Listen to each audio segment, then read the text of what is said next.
How it feels to chew 5 gum. Woo! New 5 gum. Stimulate your senses.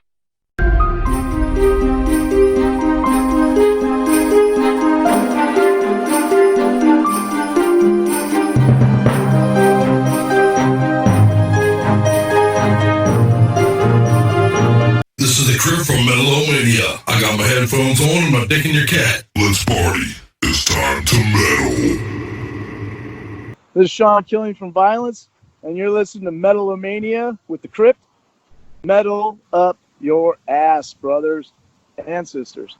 This is Mike Dreyer from Lich King and Condition Critical, and you are listening to Metal-O-Mania. You're listening to the best. Metal-O-Mania.live. You are listening to the home of metal, Metal-O-Mania.live. Powered by B Squared Inc. Entertainment.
This is Thomas O'Gontalac. And this is Reptilian Deluxe from Full Leader. And you're listening to Metal-O-Mania.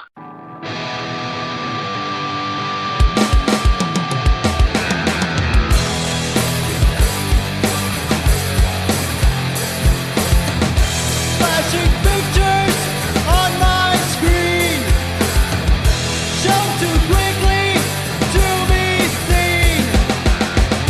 Does not register in my conscious mind. Propaganda of another kind. They're fucking with me subliminally. They're fucking with me subliminally.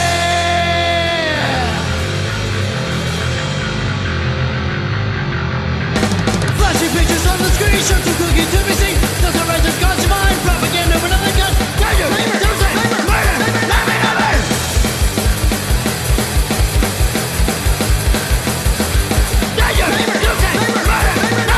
Fuck with me subliminally, they fuck with me subliminally, they fuck with me subliminally, they fuck with me subliminally.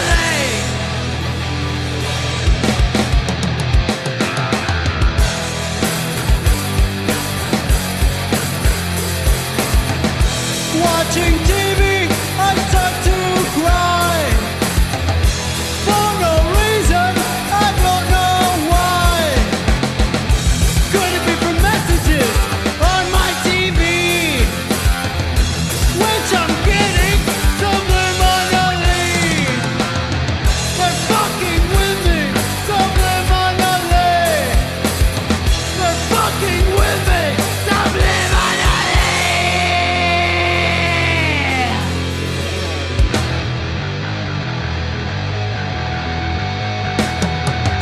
Flashing pictures on my screen, show too quickly to be seen. Doesn't register conscious mind. Propaganda of another kind. Tell you, don't say, murder, never.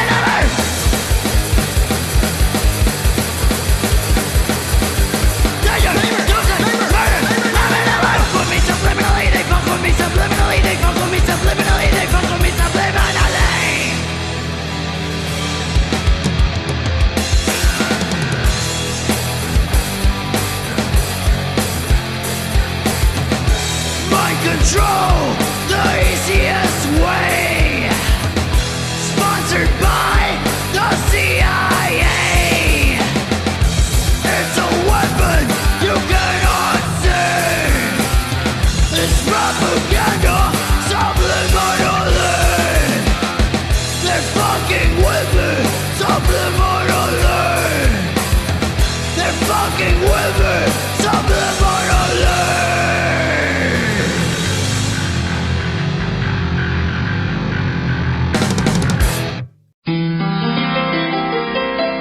Evening. You look like you could use a drink.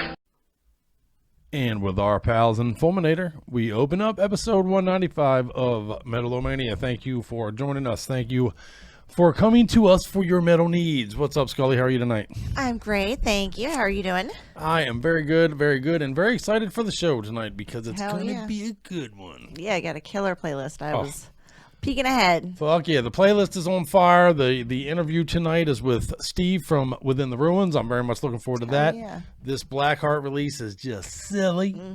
So looking forward to talking to Steve about it.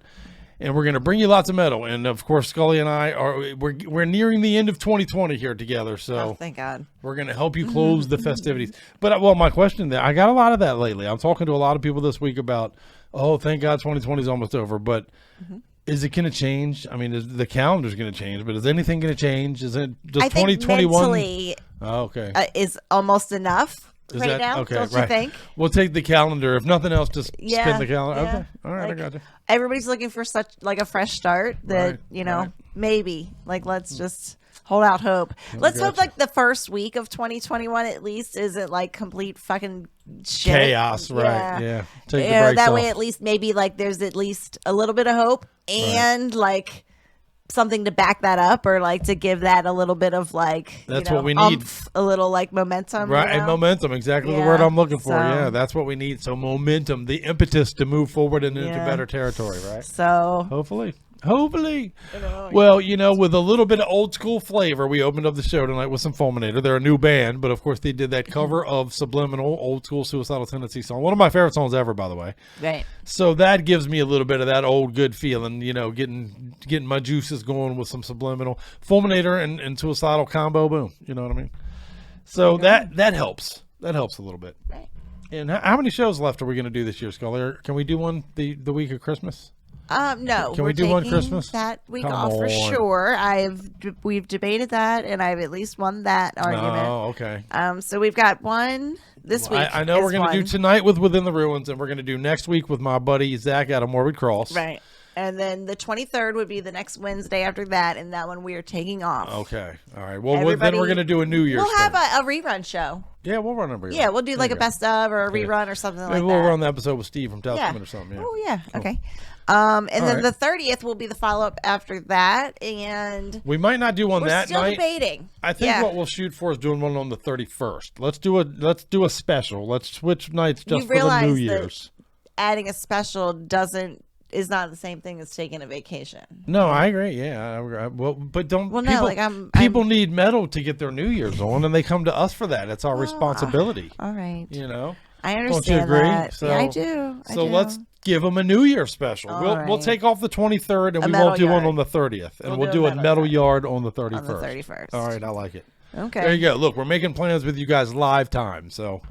So what episode number is this? This tonight is 195. 195. So we'll do 195 and 196, and we won't do 197 until January. 2021. All right, deal. So 197 will be our happy, upbeat, positive, fucking refresh. Kick off the momentum for the fucking good stuff. I like it.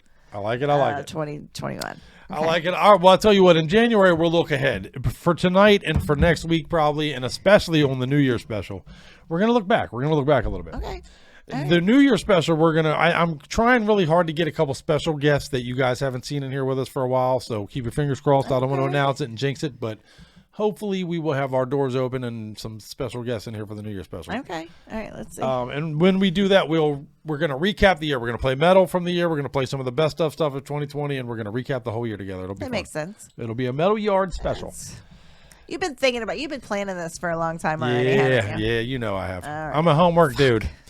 I'm a homework kind of guy. Meanwhile, telling me that we're probably going to take some time off. Yeah, we're gonna take some time off, baby. We're gonna definitely. All right. All right. What we're gonna get into tonight? What did we just? We talked about Fulminator. Okay. I love Fulminator too. Yeah, man. Right. Shout out to those guys, by the way. They are not from this planet. You know that Fulminator is from another planet. You should know that they are. You know that is fucking. You know they're from the outer space. They've come here to save us all with crossover jams. Okay. So I appreciate that of them. That's cool. Much love to you guys. Right. Welcome. Fuck yeah, thanks for it. And we've interviewed them on the show before, so you can go to our archives and catch an interview with Fulminator if you so desire. And we certainly hope that you do. But what we're going to do tonight, today is December 9th, which 53 years ago today marks the first time an entertainer was arrested on stage, and that was Jim Morrison of The Doors, was arrested on stage for well, we'll get into what for, as a matter of fact. But we'll talk about it. We're going to talk about that tonight. Yeah, we're going to get into some performers, some celebrities. We're going to talk about some people that have been arrested right on stage for some things they've done. We're going to talk about some people that have been arrested right off they left our stage for things they've done. Right. And then we might even get into some things where some celebrities got arrested and they should just be embarrassed about that shit. So we're going to have fun. We're going to have fun. Okay. You know, escapism in metal is what we do, and we're going to do that tonight. But I'm going to open this up a little bit with a little rant on freedom of speech for you, because that's what it's ultimately about. What is the envelope? We're doing escapism, I promise. But what is too far? That is the question I want you guys and gals out there to think about tonight as we do our metal and do our show and do these goofy things about people, because really that's what it's all about, is the boundaries. These people are being arrested for pushing the boundaries. We've got comedians to talk about. We've got rock and roll, hip hop celebrities, all that. Okay. But what is the line? You know what I mean? I want to ask you that, and after we play a couple of jams, and I want to ask all of you metalheads out there, what is the line? Well, it depends, I guess, on what you're talking about, and and what. Well, what qualifies as obscene, for example? You know what I mean? What qualifies as creating an unsafe? You know, we've established in the courtrooms that you can't yell fire in a crowded movie theater. You know what I mean? That's something that creates a dangerous situation. That is illegal. That is not covered under freedom of speech. Yelling fire. So where is the line?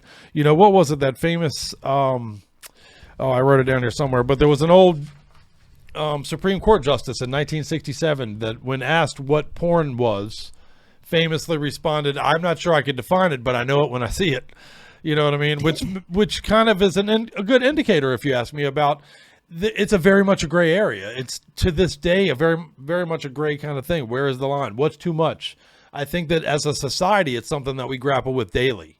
And it's certainly something that our musicians and our rock and roll people are on the front lines of pushing the envelope on most times. You know? Well, I guess it's also because what's too much for what group of people also. And sometimes things have to be made for everybody, and sometimes things can't be made for just adults. Right. You know, and if kids are able to get their hands on things for adults, it fucking happens. But that's not on the musicians. Right. I completely agree. You know, yeah, I completely agree. There's, I guess, my opinion on that. Yeah. Well, and we'll get into some of that too, because, you know, I'm not a big Marilyn Manson as a musician fan myself. And again, I'm going to preface that real quick too. I'm going to talk a lot about musicians tonight that I personally am not a fan of, to be honest. But may or may not be. May or may not be. Some I am too, right. But I don't care if you are. Let's get that out of the way right from the start. Who cares about that? And it has nothing to do with the point of what we're talking about today. At all, right. Yeah. You know, I may mention my feelings on it because I'm bringing it up, but I don't care. If you're a Marilyn Manson fan, more power to you. That's awesome. Awesome. Good for you. I personally am not, although I think that some of the things he has said are very valuable. I've seen him be interviewed on the topic of, like, being sued, musicians being sued for kids being suicidal and things like that. And I think he's had very important things to say on that. I think he's been very eloquent and well spoken on those topics, and that's a voice we need. So, you know, I don't want to discount that. Yep. But, you know, Alan Dershowitz, and we'll get into some songs in just a second, but Alan Dershowitz, who is basically known in this country as being the lawyer on the front line back all the way to the 60s for trying to define what is freedom of speech. At one point, he defined himself as an absolutist when it came to freedom of speech, and later redefined that to be kind of close to an absolutist. Because there are lines. I mean, there are lines. You can't just say and do whatever you want in this world. That's not how it works. But he wrote a thing, and I just want to real quick tell you that some of the information we're going to use tonight and get into, you should read Screwing Around with the First Amendment, written by Alan Dershowitz. It actually appeared in a 1970s Penthouse magazine. And some cool things. There's some cool things. We'll get into that. But some of his opinions that he has written on the First Amendment and where the line is on freedom of speech is pretty relevant to what we're going to get into tonight. Okay. Cool? All right, well, let's play some music then. Enough of my rant on the bullshit. Let's get into some jams, and then we're going to just have fun the rest of the night talking about these goofy bullshit things that happen. So, and again, we're talking to Steve Tennant tonight from Within the Ruins. We're talking to Zach from Orbit Cross next week. We got great interviews coming at you. Keep hanging out. And right now we're going to play some Revis and Acrolis. They have done this combination thing, man, which I really dig. It's called The Nobody Crowd. We're going to play the title song off of it for you right now. Brand spanking new. Thanks. Followed that up with some Barrel at Sea. Barrel at Sea is another band we have had the luxury. Yeah, our pals out of Florida. We have been lucky enough to have them on the show. We appreciate and love them very much. They got a brand new album coming out, man. So keep yourself braced for that. The album is going to be called Instrument of Our Liberation. And from it tonight, we are going to play the first single, which is Escape Conversion, which I believe is something we're all trying to do anyway, right? Well, don't convert your ass out of here. Let's stay here and do metal all night long. Episode number 195 is coming for that ass. Ready, Skulls? Good. Yep. Let's do it. Hit them with something hard. All right. Nobody's gonna touch that fucking ray of sunshine.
Nobody talks to me that way. Nobody!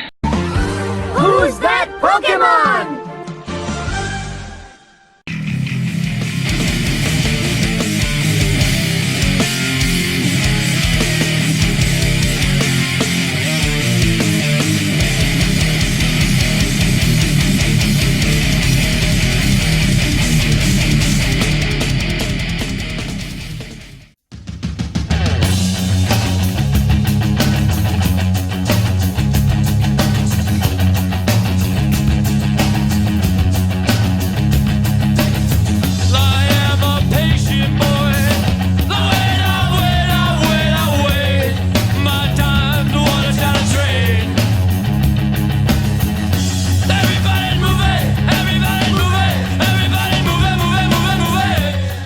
This is Mick and Regan from Burial at Sea. You're listening to Metal-O-Mania with the Crypt. Come back! Come back! I'll suck your dick! All of it!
That's a scream for help. All right, the Nobody Crowd and Our Buddies Barrel at Sea. Support these bands. That's the reason for the season. There you go. Right? It's the reason for the season. See? I get some Christmas point jokes for that, right? Because it certainly ain't all that other bullshit. But anyway, we are talking a little bit about tonight about celebrities who've lost their mind and where the First Amendment lies. Well, no, celebrities that lost their mind. No, I would not classify it as that. No, just people who got arrested for shit. Yeah. Honestly, shit. In most instances, it's ridiculous that they got arrested for it. But in today's time, you'd be like, we're fucking shocked Truth. even on a lot of them. Truth. So Yeah. you'll see as we go through. Well, and some of it, I'm surprised how recently they were that shit happened. You know, like what constitutes a simulated sex act? We'll get into that in a little bit here too. But Yeah, why is that illegal? yeah, right. If it's simulated, Right. We talked a little bit last week on the show about how, you know, well, and several times before about how you can only prostitute yourself if you film it and make it into a movie. Right. You know, so the laws are weird. But we can't have a conversation about the First Amendment and the boundaries without at least mentioning Larry Flint, without at least mentioning, you know, with the Hustler magazine. And the dude behind Screw, what was his name again? The Goldstein, Al Goldstein, who made Screw magazine. He was another one that was on the front line being arrested all the time for the stuff they were putting in the magazine. And very much a part of what became kind of the foundation. I mean, you can't talk about the First Amendment in this country and the laws that have been created without mentioning Larry Flint and Al Goldstein. Yeah. So I wanted to do my record. Speaking of which, think about this. Back in the day, they were the first ones to print. Both of them printed Jackie O pictures nude, which was earth shaking for back when that happened. Right. And there was a famous instance where Al Goldstein ran down Linda Lovelace, famous for the Deep Throat movies, who later became Born Again and all that, but apparently chased her down with pictures of her in a bestiality movie she did before she was in the Deep Throat stuff. I didn't even know she did bestiality stuff until I was doing my homework here. So. There you go. More stuff about Linda Lovelace. There's a good Linda Lovelace movie, actually. Amanda Seyfried plays her in the movie in a biopic. Pretty good. Pretty good. And, you know, Amanda Seyfried is nude in it, so you can't go wrong with that. Okay, but let's get into the meat of the fun stuff, really, and that is basically what brought this about was Jim Morrison, 53 years ago. 53 years ago, a long time. Yep, 53. And there's a really cool interview, actually, I saw with Ray Manzarek from The Doors talking about this incident that happened in, where was it? New Haven, Connecticut. And basically what it was, Jim Morrison was making out with a girl behind stage.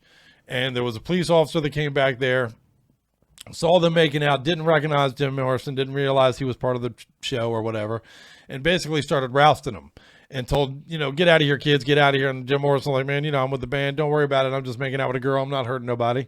And the cop maced him, you know, for no fucking reason. But so anyway, as it turns out, the manager of the place approaches the cop and is like, dude, that's Jim Morrison. That's the band. You're here to protect this guy. You know, you're not here to fuck him up. You're here to protect this dude. So the cop does a bunch of apologizing and butt kissing and all that, and basically says to Jim Morrison, I didn't know you were famous, which pissed Jim Morrison off pretty bad, you know, because basically that's the way you treat everybody. Exactly. Right. So Jim Morrison went right on stage, and immediately they go into a song, and Jim Morrison starts, you know, the cops are facing this way. Jim Morrison's right behind him on stage, and he starts talking shit about that cop right in front of him about, you know, look at the little blue man, the little blue piggy man, got to feel good by Mason people, you know. And he told me that he's sorry because I'm a star, but you know, that just means he can't wait to do it to you, you know, shit like that. And then they fucking arrested him. They arrested him for that shit. And honestly, what's the charge there? I mean, they charged him with, you know, what was it? They charged him with, starting a riot. They charged him with riot type behavior, but that's ridiculous, man. That's that's stupid as shit. You know, it was basically he got under his joke. I was gonna say, yeah, I have a tough time finding what to say about that. Yeah, you can't talk tonight on the show. You just gotta sit there and look pretty. I'm gonna keep my opinion. But it did actually, and that set it off. That was today marks the first anniversary, 53 years ago, where somebody was arrested on stage, and that happened to be Jim Morrison. It's a pretty significant event. I realized that we're a metal show, not a rock and roll show. And it's funny, today I was talking with a bunch of friends of mine about the Doors, and I used to love the Doors. And I'm not gonna lie, I have a tough time listening to the Doors as an adult. And I think we nailed why, though. Yeah. We no longer do the drugs we did back then. Yeah, it's the drugs. Different drugs. That's right. It's a lot to do with it, man. Well, and I hear people often say, like, man, what were they thinking in that era of, like, the Beatles? Or what were they thinking in that era of this or that or the drugs, man? The drugs. Always look at the drugs. Right. It's all about the drugs. Think about what the mindset was at the moment. Mm-hmm. Yeah, Lucy in the Sky with Diamonds, my friend. You know what I mean? There's a reason for the ride. Okay. But who else has been arrested? Well, it led me down. Reasons? Right. This is what led me down the path of where we're going to go during the show tonight. And that is other people getting arrested for being on stage and the things that they did. And one of them was Mac DeMarco, a Canadian singer and songwriter. Okay.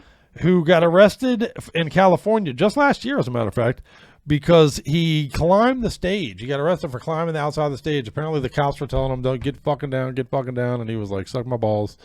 And he didn't listen, and they arrested him in the middle of the show for climbing the girders the rafters and shit, or the whatever. rafters and all that. Yeah. Oh my God. Cut the show short because of that shit, man. How ridiculous is that?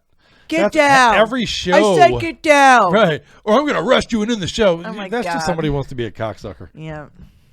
Yeah, that's ridiculous. How many crazy things? I think about Was David Lee he Roth getting shows. more fans starting to climb the Ran stands? through the rafters, man. That's crazy. Oh, well. David Lee Roth, he used to run through the rafters. I don't know. I don't know that Did he had fans crowds start doing climbing it. the I'm not rafters? sure. See, I guess it depends on like if you're getting the fans to Right, do. if you're creating a mob unruly, situation, yeah, riot types, unsafe I guess. situations. We'll get to some of that. There's I been don't people know. accused of it, Anyway. and maybe rightfully so. Well, everybody knows Gigi Allen. Gigi Allen, as a matter of fact, from the Murder Junkies. It's before your time, probably. But a lot of those metalheads out there, you know who Gigi Allen is. He's famous. Honestly, he's more famous for his antics than he probably is for his music, to be honest. I mean, you know, nobody's got a bunch of Murder Junkies CDs in their CD collection these days, you know, but his antics have become famous. He was one to like cover himself in shit on stage. He would vomit on the crowd. He would spit. He would fucking piss all over the place. He was just a banana. He would cut himself with razor blades and bleed every fucking where all night long. He would do shows where he would literally just be pouring blood out of his fucking self. He was a nut job. Blood and feces? Yeah. And yeah. like, why? Because he's a crazy dude. Listen to this. He was arrested 52 times for indecent exposure. Well, man, what back was then, that? Say that again. He was arrested 52 times for indecent exposure. Oh my God. 52 times on stage.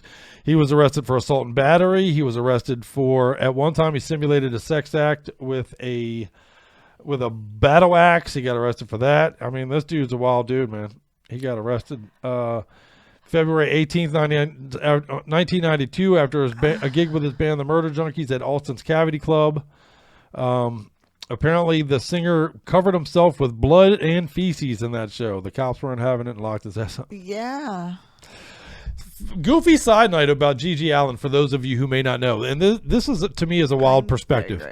Okay. Do you know Todd Phillips? Todd Phillips, who made the Joker movie this last year with Joaquin Phoenix in it. The Joker movie, great movie, by the way, fantastic movie. Joaquin Phoenix deserved every bit of the praise he got for that, in my opinion. But if you want a really neat and cool perspective, in my personal opinion, on that, Todd Phillips, who created that movie way back in 1993, did a documentary about Gigi Allen. And if you watch that documentary now and then put it in relation with Todd Phillips' work that would eventually culminate in the making of the Joker, it creates a unique perspective, in my opinion. It's almost like you can see parts of that would become, I think parts of Gigi Allen now are the Joker's character. I really do, man. So check it out anyway. Okay. Pretty neat. And speaking of Todd Phillips and freedom of speech anyway. So we talked a little bit about Marilyn Manson earlier. He has been accused of rubbing his crotch on a man's head and arrested for it in 2001. I should laugh at that, I guess. I know. At a place called the Pine Knob in Michigan, he was rubbing his cock and balls on somebody's head. So willingly or unwillingly? Well, I guess the guy didn't like it. So that's assault. That is not good. Okay. Man, you go to a show. Yeah, I don't know. I'm a little torn on that. Now, if I Do go you to a get show, your balls rubbed on somebody's head? I don't want somebody's balls on my head. I agree. I don't. But if you go to a crazy fucked up show and somebody's balls end up on your head, man, I don't know. You went there. Nobody made you go there. Nobody made you go to Marilyn Manson's show. I feel like it's like going to a Gigi Allen show and then bitching that you got a little bit of shit on you. How did you not know that was going to happen? Does it say that the person pressed charges on him or he got arrested for doing some kind of lewd act? Well, it doesn't say different. It doesn't say charges were pressed. That's true. It So, just says right. he was arrested. So it might have just been a cop didn't like it. He rubbed his balls on somebody. The person might have loved it for all we know, and the cop just thought it was fucking gross. He had to pay a $4,000 fine and later joked about how he had sex with a man's head. It cost him $4,000 to have sex with a dude's head. That's pretty funny. On the night of July 30th, 2001. Oh, that's my birthday. On the night of July 30th, 2001. The guy didn't like it. The guy did press charges. Oh, okay. The guy pressed charges. He became an unwitting star in Marilyn Manson's dope show. There you go.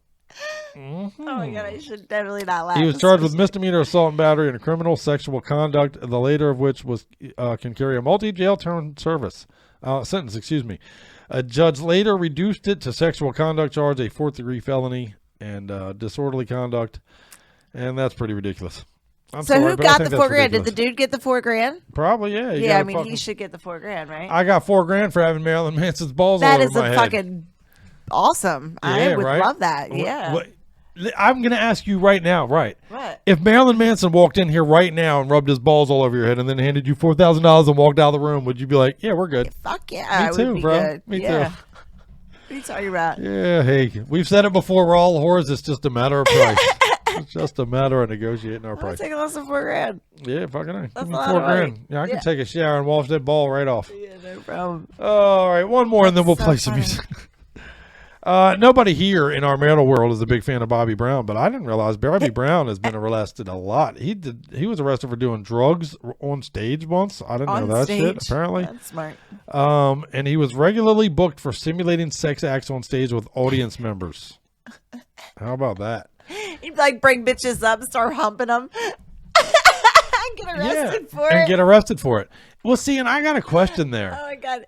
Isn't that like just how people dance now? I thought so. Yeah, I was going to say, at my 7th grade school dance, I saw that shit going on. Right. But that's my question. How does Bobby Brown get arrested when I've seen, and no offense to Miley Cyrus, but I've seen 100,000 videos of Miley Cyrus in concert where she's fucking a blow-up doll. Like, dude, I'm not sure that thing ain't inside her. Even and she's not getting arrested. What the fuck is going on there? I guess certain people can do it if you're female or well, if you're female and white you can do it. Is probably allowed to. Bobby Brown, we're probably talking like 80s and 90s, right? Yeah, but we'll get to some of these that weren't that long ago. Miley Cyrus wasn't 80s and 90s. She wasn't even born yet. Yeah, I guess 90s was a longer time ago than it is in my head often. Yeah. But I don't know. But that is funny. Yeah, I'll give you that. He was humping, he was twerking with bitches on stage and got getting arrested locked up for it. that shit. Yeah, you better not be twerking. So funny. All right, well, I got a bunch of these. We'll talk about these throughout the show and play metal. Okay. It sound like fun to everybody because that's the plan for the evening, man. It's into December. There's too much stress. I'm going to talk about dipshits and dipshittery and metal. So let's play 2 jams for you right now, though. We're going to play Man After Man for you, matter of fact. This band is out of Japan. This is a full-length debut release after an EP. Yeah, get your drink on. That's right. Oh, shit. I'm glad you brought that up. For those who are new to the show, we have built a little bit of a drinking or smoking game around our show. Whatever you do. Every time we say the word debut, get your smoke on, your drink on, whatever you do. All right. Hey, do a push-up. Do a push-up. Hey, do a push-up. I could use a few of those. Maybe a sit-up. Sit-ups are easier. But Beyond the Quest, yeah, that's for sure. Beyond the Quest is the name of their debut full-length release, and it is badassery. We're going to play a fucking jam off of it tonight called, we're going to play the title track, Beyond the Quest. Yeah. And then we're going to, Grape Shot, our boys, one of the very first interviews we ever landed on our show, man, way back 4 years ago, truly, are back. They're back. They're getting ready to release something new. We've gotten our hands on the new single, and we're going to play it for you now. Awesome, okay. Fuck yeah, out of Spain, man. I love Grape Shot. Good band, good group of dudes. So, support badassery, man. What do you think about my Toxic Holocaust shirt? I know, I love this. Look at all the I like your Avatar shirt too. Yeah, I've been getting more. I used to hate a long sleeve shirt, but as I've gotten older, I'm starting to collect these. As you've gotten thin and skinny, you're cold. Now that I'm not 400 pounds anymore, I like a long sleeve shirt. So, and thanks for all you bands who are sending in the love for the Weight Laws, man. You guys are fans and bands. You guys are awesome. You look great. Back at you, babe. So let's play some Man After Man and some Grape Shot. Come back. We'll talk a little bit. Don't forget, we got Within the Ruins coming up for you tonight on the show. Don't go anywhere. Move the furniture into the yard and let's mosh it up.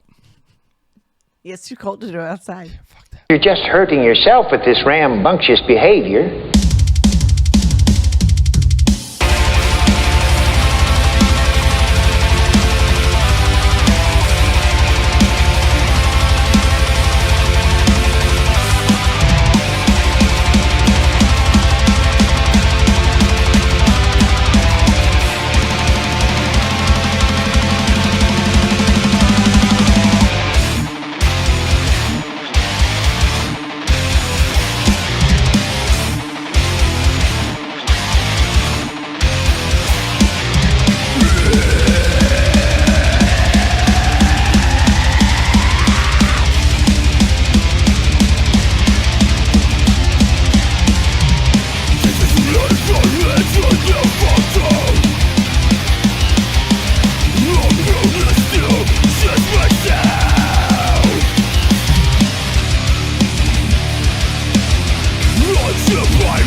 This is K-Fod Radio, Westful Rhythms for weary wayfarers.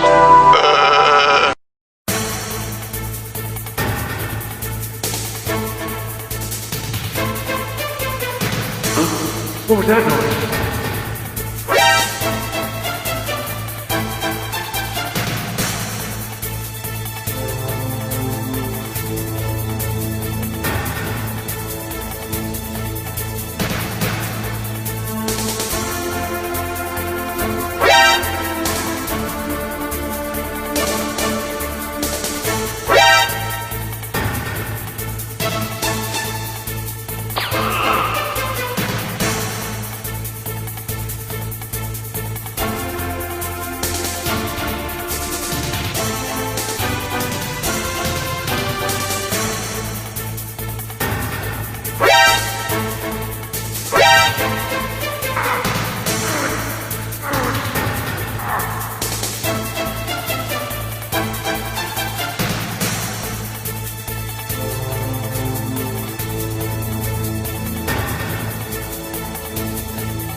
Who's that?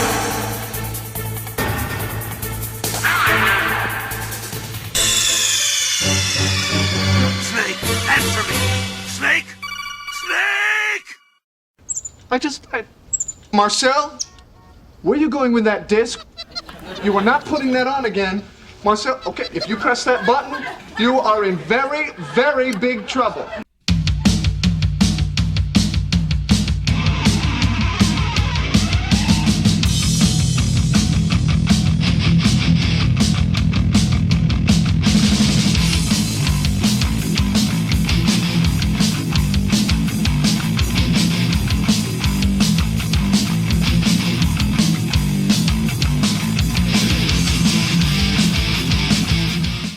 This is Esteban from Grapesot, and we love Metal-O-Mania. Yeah.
moving on to another article about this woman's asshole. Man after man out of Japan. Fucking truly badass. I'm enjoying the fuck out of that. And our boys Great shout out of Spain.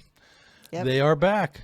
I will give you dates and all that shit as we become as they become available. But man, they're back. They're doing it. You know, all these great bands, they're returning. Gravehopper's coming back, man. They got a new release. You're all over the world this week too. Fuck yeah. Oh, that's awesome. One thing I love about our playlist is that we're global every week, man. I love that about it. Metal is global. What's cool too is for us, because we're selfish, you know, they speak our language for the most part, so we don't have to like learn all those other languages. Right? Yeah, I know, because we're dummies. Yeah. Yeah. Every I appreciate band we talk to everybody is catering smarter. to us. Yeah, they're all smarter than we are. Yeah. Yeah. You know, fucking when they all speak 12 languages and shit, I'm over here like, okay. I know. We talk to some people. They're like, "Oh, I'm sorry." They're like nervous because their English isn't like perfect. Yeah, know? I'm like, It's yeah, okay, dude. You know 7 languages, bro. A second language right now. So I'm the dipshit, man. You are the badass. All right. Yeah, that's true. Very true. Speaking of badasses, we're going to talk more about crazy badasses and the crazy badasses. Yeah. I want to hear more arrests. It's so funny. Well, this is a fucking super big one, man. The pre-Miley Cyrus days, everybody remembers Wendy O. Williams, right? Wendy O. Williams was a crazy lady. I wonder if maybe that's been a little bit of influence. I do too, actually. I wonder if it's a huge influence on some of the behavior, you know. I was a big Plasmatics fan. I liked Wendy O. Williams. I enjoyed her music. I thought her show stages, shit that I saw was crazy and wild. She was known for, you know, wielding fucking chainsaws and cutting, you know, dolls up in all kinds of wacky shit. She was pretty crazy. But she was another one. She was arrested for simulating a sexual act with a sledgehammer. Using sex to create the law is stupid, she said. I'm not the kind of person who likes to walk down the middle of the line. No shit. That certainly could be said of Wendy Williams. She was a wild one. 1981. That was January 1981. She was arrested for a gig at Milwaukee's Palms Night Club for simulating oral sex and masturbation with a sledgehammer. They locked her out right on stage. Charged her with obscenity and lewd acts. How fucking ridiculous is that, man? It's crazy. A scuffle broke out post-show after the arrest because, you know, the crowd went crazy trying to keep her from getting arrested. Yeah, right. And they literally fucking charged the cops. It was a crazy scene, man. Crazy scene. Just days later. Yeah, actually, it does take a lot of balls on the cops' part to come up, especially, you know, at a concert, you know, to arrest somebody. There's footage of the Jim Morrison one, and I'm shocked the crowd doesn't get involved. But Jim Morrison's like, what the fuck are you doing, brother? You know, they just come and walk him off. But again, that crowd was probably all jacked up on acid. So they're probably like, what's happened, dude?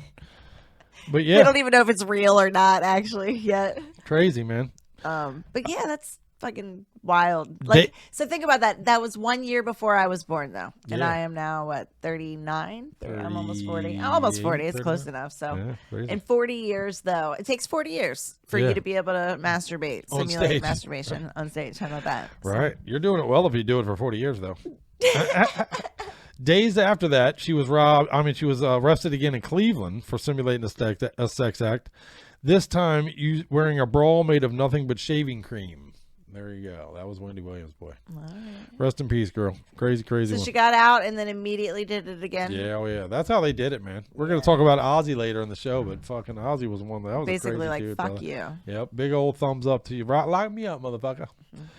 Lock me up if you got to. How about Axl Rose of Guns N' Roses fame causing another commotion? In St. Louis, he was arrested after he went bananas. This is a douchebag one, though, isn't it? Douchebag. Well, there's a few of those. Okay. There was the one in Canada. There was the one when they were touring with Metallica when James Hetfield burned himself up. Remember the pyrotechnics burned up James Hetfield. He had to be rushed to the hospital. They went to Axl Rose, asked him, you know, basically save the show, save the night. Come out here, perform a few extra songs, come out here early and kind of keep the fans, you know, give them what they want. Right. And he refused to go out early. Then they went out and played a few songs. And then he told the crowd, we're done playing. This is our last show ever. Guns N' Roses never playing ever again. And that place went fucking nuts. They went nuts. They tore that place apart. He's been responsible. He's been charged with that kind of thing in several different instances. No, he's a bitch. I don't give a fuck. again, if you're Guns N' Roses fans, that's great. And I won't lie to anyone. When Appetite for Destruction came out, I wore that fucking thing out. There's a reason I can't stand it now. It's because I listened to it a million times, right? Too implanted. It's too much now, right? But it's like Led Zeppelin 4 for me. But I will say that dude is a douchebag, man. Some of the things he's done, and it's crazy. Well, what did he do in this incident? Well, this was, he saw a fan with a camera and started throwing punches at the dude for taking pictures. A riot ensued that involved cops coming in and launching tear gases and fire hoses on the crowd, brother. That's how massive that turned into. Crazy. Unbelievable. He's a prick. Because somebody taking your picture? A prick. Dude, does he... They do concerts now still. I mean, as bad as I've heard that they are, but yeah, they are. I'm sure people are fucking recording that shit with their phones. Like, you go to a concert, right? And Could this you is imagine? What it looks like nowadays, right? You know, people are just fucking. Yeah, I didn't write down the year of this, but I guess it's way before. Yeah, nowadays you're not avoiding it. Be way before. That's crazy. He is a fucking prick, that one. You know, and matter of fact, that now I would remind everyone, if you go to YouTube, I did do a video at one point on the 10 biggest dick holes in metal. And you made the list? Well, he was on the also rans because he's not quite metal enough, in my opinion, to make the list. Fair enough. So, how? Speaking of not metal, though, how about Old Dirty Bastard of the Wu-Tang Clan? ODB? ODB, baby. Was arrested at a concert in West Hollywood in 1998. Apparently became... He was probably humping somebody. Yeah, right. Was he? He was some weed. It was for drunk, disorderly, and annoying other patrons, actually. When outside, he threatened the door staff. You're annoying other patrons at your own concert? What? What? Oh, excuse me. It was a Des'ree concert. It wasn't his own concert. Oh, he was so arrested at somebody else's concert. Being a dick, I guess. At a concert. He threatened the door staff and then said he would return so with bad. his homies to kill them. Whoa. Yep. And they locked his ass up. How about you going to jail, motherfucker? Dumbass. Oh, that's funny. Good Lord. All right, here's an also ran, came close. Madonna, on the Blonde Ambition Tour, was warned by police before she went on stage that if you simulate masturbation, which we've been told you're going to do in this show, we're going to lock you up. So she went on tour and went up on stage and did it anyway. She said, last time I was in Canada, my husband, at the time she was married to Sean Penn. Last time I was in Canada, Sean Penn was in jail, so I guess it's my turn. Oh my God. So she went on stage and did it anyway. She did it anyway, and they didn't. And they didn't arrest her. They didn't. No, they basically gave her a pass. Oh wow. Yeah. That's so funny. She probably wanted to get arrested. You know, probably wanted the publicity from it. Yeah, good publicity, really. Yeah. But crazy Madonna. She'd like to get arrested today, probably. Fucking funny. How about Animals as Leaders guitarists Javier Reyes and Dustin Boudreaux were arrested by Boston police following a show in 2012. Eyewitness accounts say they were fist fighting one another. Same guy. The band members were fighting. Okay. Yep. So they were arrested for beating the shit out of each other. No, that's probably not that unheard of, honestly. I'll bet that happens more. The cop part might be a little rare, but yeah, I'm betting band members beat the shit out of each. Shit, I used to be in a band back in the day that every now and again we take it out in the yard. So yeah, shit. In some ways, that can be good for you, man. Growth can come. Shit, some of my best friends today are people I met in a fist fight. So against me. What else here? Does anyone remember Stevie B? Because I don't. But this dude was a one-hit wonder apparently. But this dude, I had to mention it because this dude was behind $500,000 on child support, and they found him on stage to lock him up. What? Oh no, dude! You owe $500,000 in child support. That is insanity. What are them kids eating though? His Come ex on, was man. Like, I know where he's gonna be. So fucked up. Yeah, they tracked that motherfucker down on stage. Like, son, you owe some child support. Come with us. Oh my God. How fucked up is that? And he's like, I'm trying to make some money for this bitch. Oh my God, that's so fucking That's funny. The worst, dude. That is great. I'm glad you mentioned that one. That was good. I know I'm like laughing hysterically at somebody else's misfortune. But a lot of these are so old, I would imagine, right? I didn't know who he was. So, honestly, I was going through a list. There's a billion of them. And most people I'm skipping over. Like, who the fuck is that? Never heard of that. None of our fans care about that. But that is really entertaining. So. Yeah, that one I had to mention. And then I got two more for you. What about, remember the 2 Live Crew? Everybody remembers 2 Live Crew, right? I think so, Pop That Pussy and Me So Horny and all that shit. They were apparently arrested pretty often because of the lyrics, just straight up the lyrics in their songs. So cops were waiting for them to go on stage, and as soon as they'd say certain, when they get the line 3 from Pop That Pussy, it's over, bitch. Looking at him, he's like, oh, I fucking can't wait. Yeah. Oh, I'm coming to get you. Oh. Song number 3, I'm locking you up. Ain't that a bitch? That's fucked up, man. And as a cop, don't you have to like tell him what you're arresting him for? So like, I'm arresting you for saying "pop that pussy." Right? You shouldn't have said "pop that pussy," motherfucker. But yeah, they were arrested a bunch for that shit. And man. in court, when they gotta like read, would you read back for the court? Yes, he said, "Pop that pussy, Your Honor. I would like to pop that pussy and bend it over and me so horny." That's fucked up.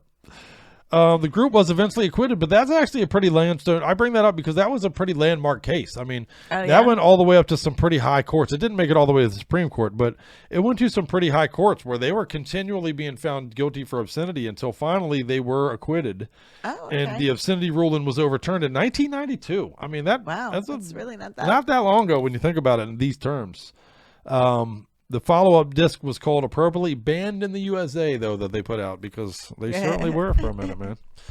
And what was the ruling? I guess you don't really know that part. They were acquitted, basically, though. They were basically it was deemed freedom of expression, and a lot of these, especially as time has progressed, freedom of expression wins the day very often. It might take a while. It might be a long battle. Right. You had Lenny Bruce, who used to get arrested on stage for saying the word "fuck," for Christ's sake. So we've come a long way. Right. But, it's a different world. It's a different world. But again, I ask you, like I said earlier, where's the line? Where is the line, my friends? There has to be one.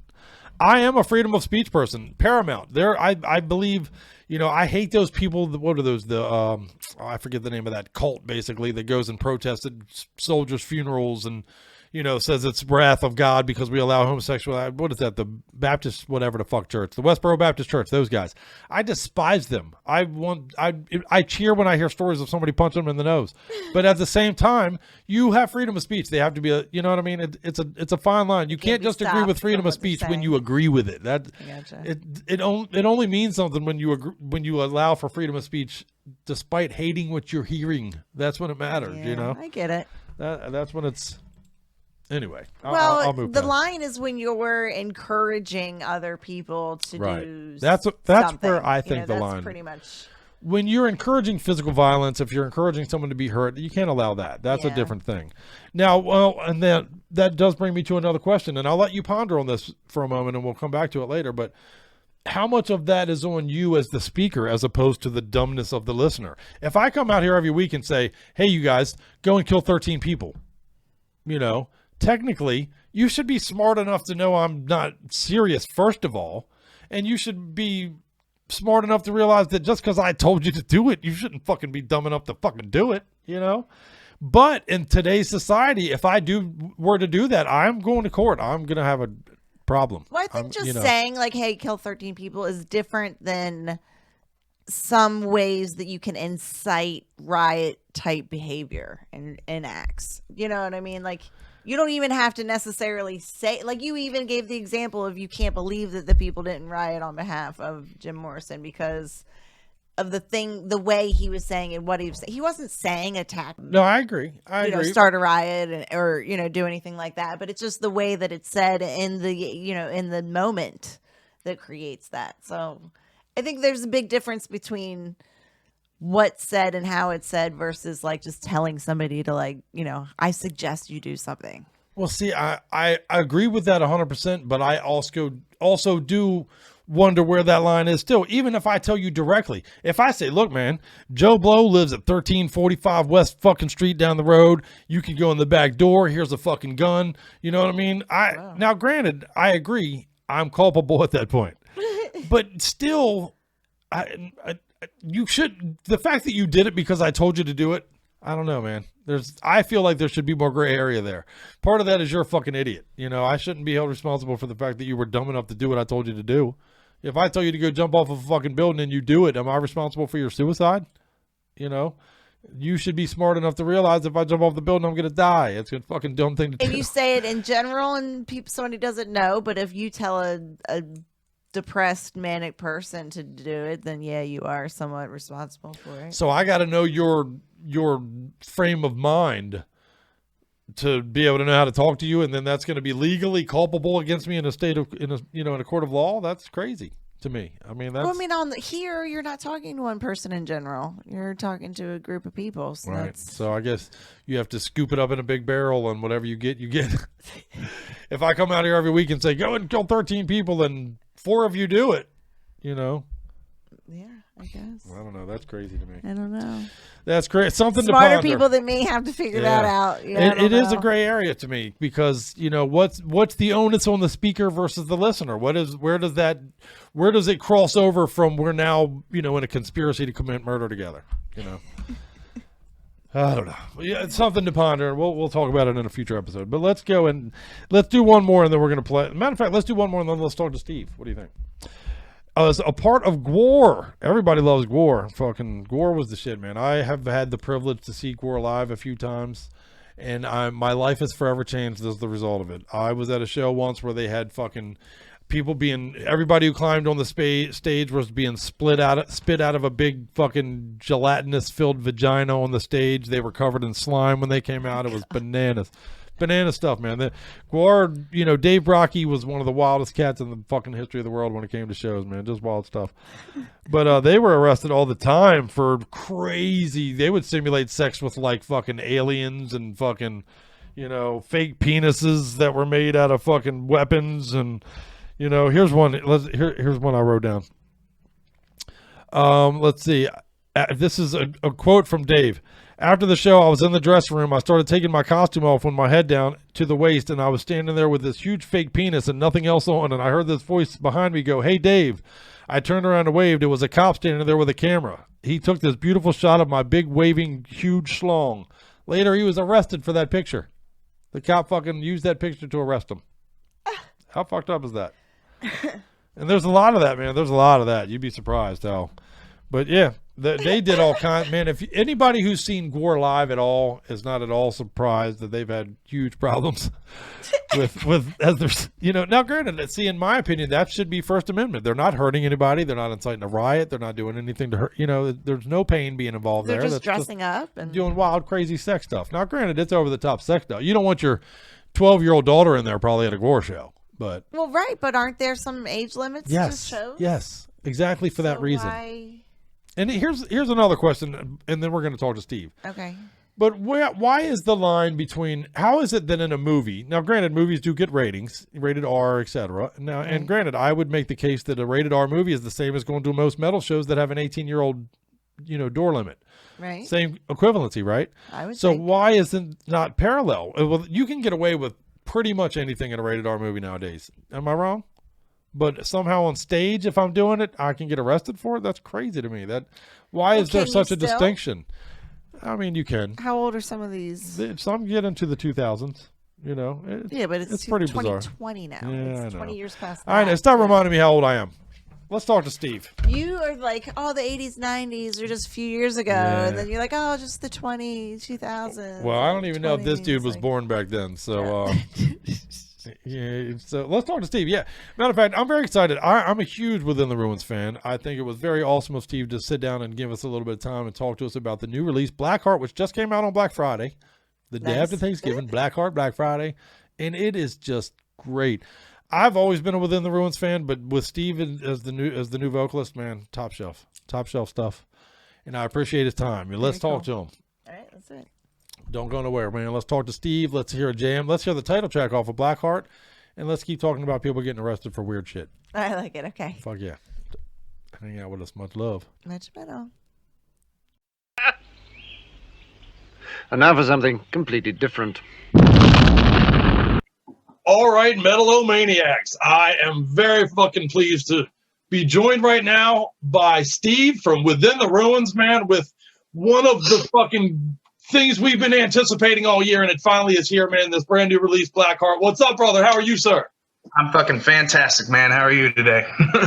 You make my day, man. I'm so much better now that I'm talking to you, my friend. That's for sure. Thanks, man. I appreciate that. Let's do it. I'm a fan of the band going back quite a bit, to be honest, but let's start right from the beginning. Introduce yourself, sir, and you just joined the band about 2 years ago, right? Yeah, about 2, maybe almost 2.5. No, actually, what's it? November. Yeah. So Yeah, moving in on 3. Yeah. Yeah, we're moving in on 3. Yeah, man, time's flying. I had to think about that for a second. Well, my name's Steve. I'm the relatively new singer for Within the Ruins, and I came from a band called Silence the Messenger, and that's where Paolo, our bassist, is from as well. And man, here we are with a brand new fucking record, dude. I'm stoked. And a crazy ass time in the world, man. It just came out for Thanksgiving, and it's one of the things I'm most thankful for, to be honest with you. Is you are welcome. So yeah, man, let's talk. I unfortunately we have to start with I guess kind of the COVID, if you don't mind, the COVID fucking asterisk. It comes out in a weird ass year and a weird ass time, man. It's got to be unlike anything you've experienced before when putting out a record and shit, right? Oh, dude, absolutely. I mean, I've had to, put out like records before, like during the holiday season, but like you can still tour off of it. And like touring during the holiday season is kind of rough because people are either staying home or saving money or whatever, and the weather sucks. But like putting it out and then not being able to tour on it is arguably worse. So it's an interesting but still fun because it's still something new for everybody type of vibe. And I'm still about it though. It's been a long time coming, and it's here though finally. So I'm good with it overall. Well, man, I'll tell you, we might be on the waiting game for the live shows, but releases like this are what we need to get through, brother. I mean, the times have never been more fucked in most of our lifetimes, man, and you need a soundtrack to fucking commiserate with, and this is it. I mean, it's here. Yeah, I think it's got plenty of the anger and frustration that everybody's feeling right now is kind of encompassed in Blackheart. So it is kind of a soundtrack to the times. Yeah, I'd agree with you for sure. No doubt about that, brother, man. You know, I've even just recently taken to go to the gym, man, and I got to tell you, I'm putting in the miles with you fucking guys, brother. That's good shit. Hell yeah. Appreciate that, man. Thank you. There's some good gym jams in there for sure. Absolutely. Oh, yeah, brother. Well, talk to me about the coming together. So you joined the band, obviously, you know, it's a propulsion from what they've already put out before. If you ask me, man, it's another mile ahead. You know, it's a mile step forward.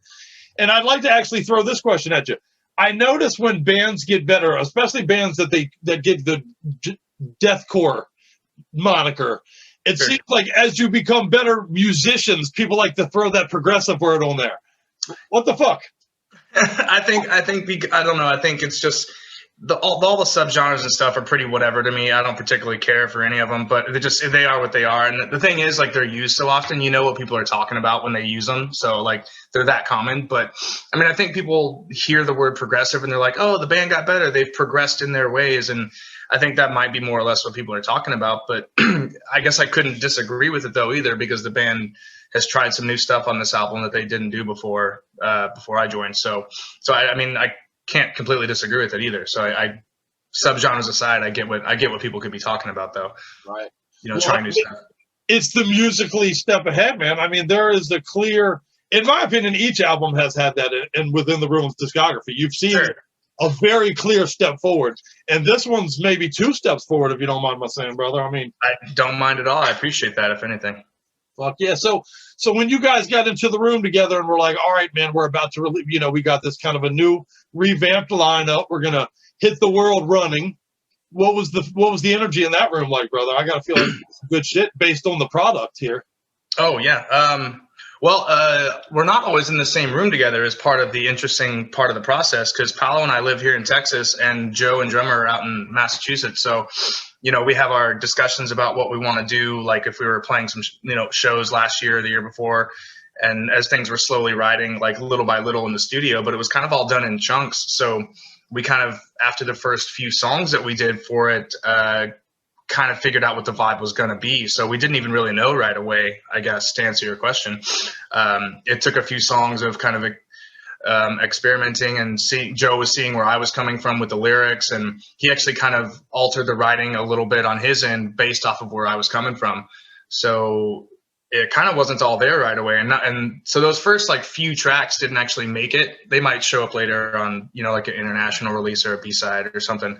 But originally it was a few songs. We felt it out. And then about halfway through, then we're like, all right, now we got it. So, and that took a few trips of Paolo and I going out to the studio and recording a few tracks within a week, flying home for a couple of months, then going back and doing it again. And after you we did the whole album that way. It wasn't like one giant chunk. It was probably like 4 or 5 visits to the studio to do it.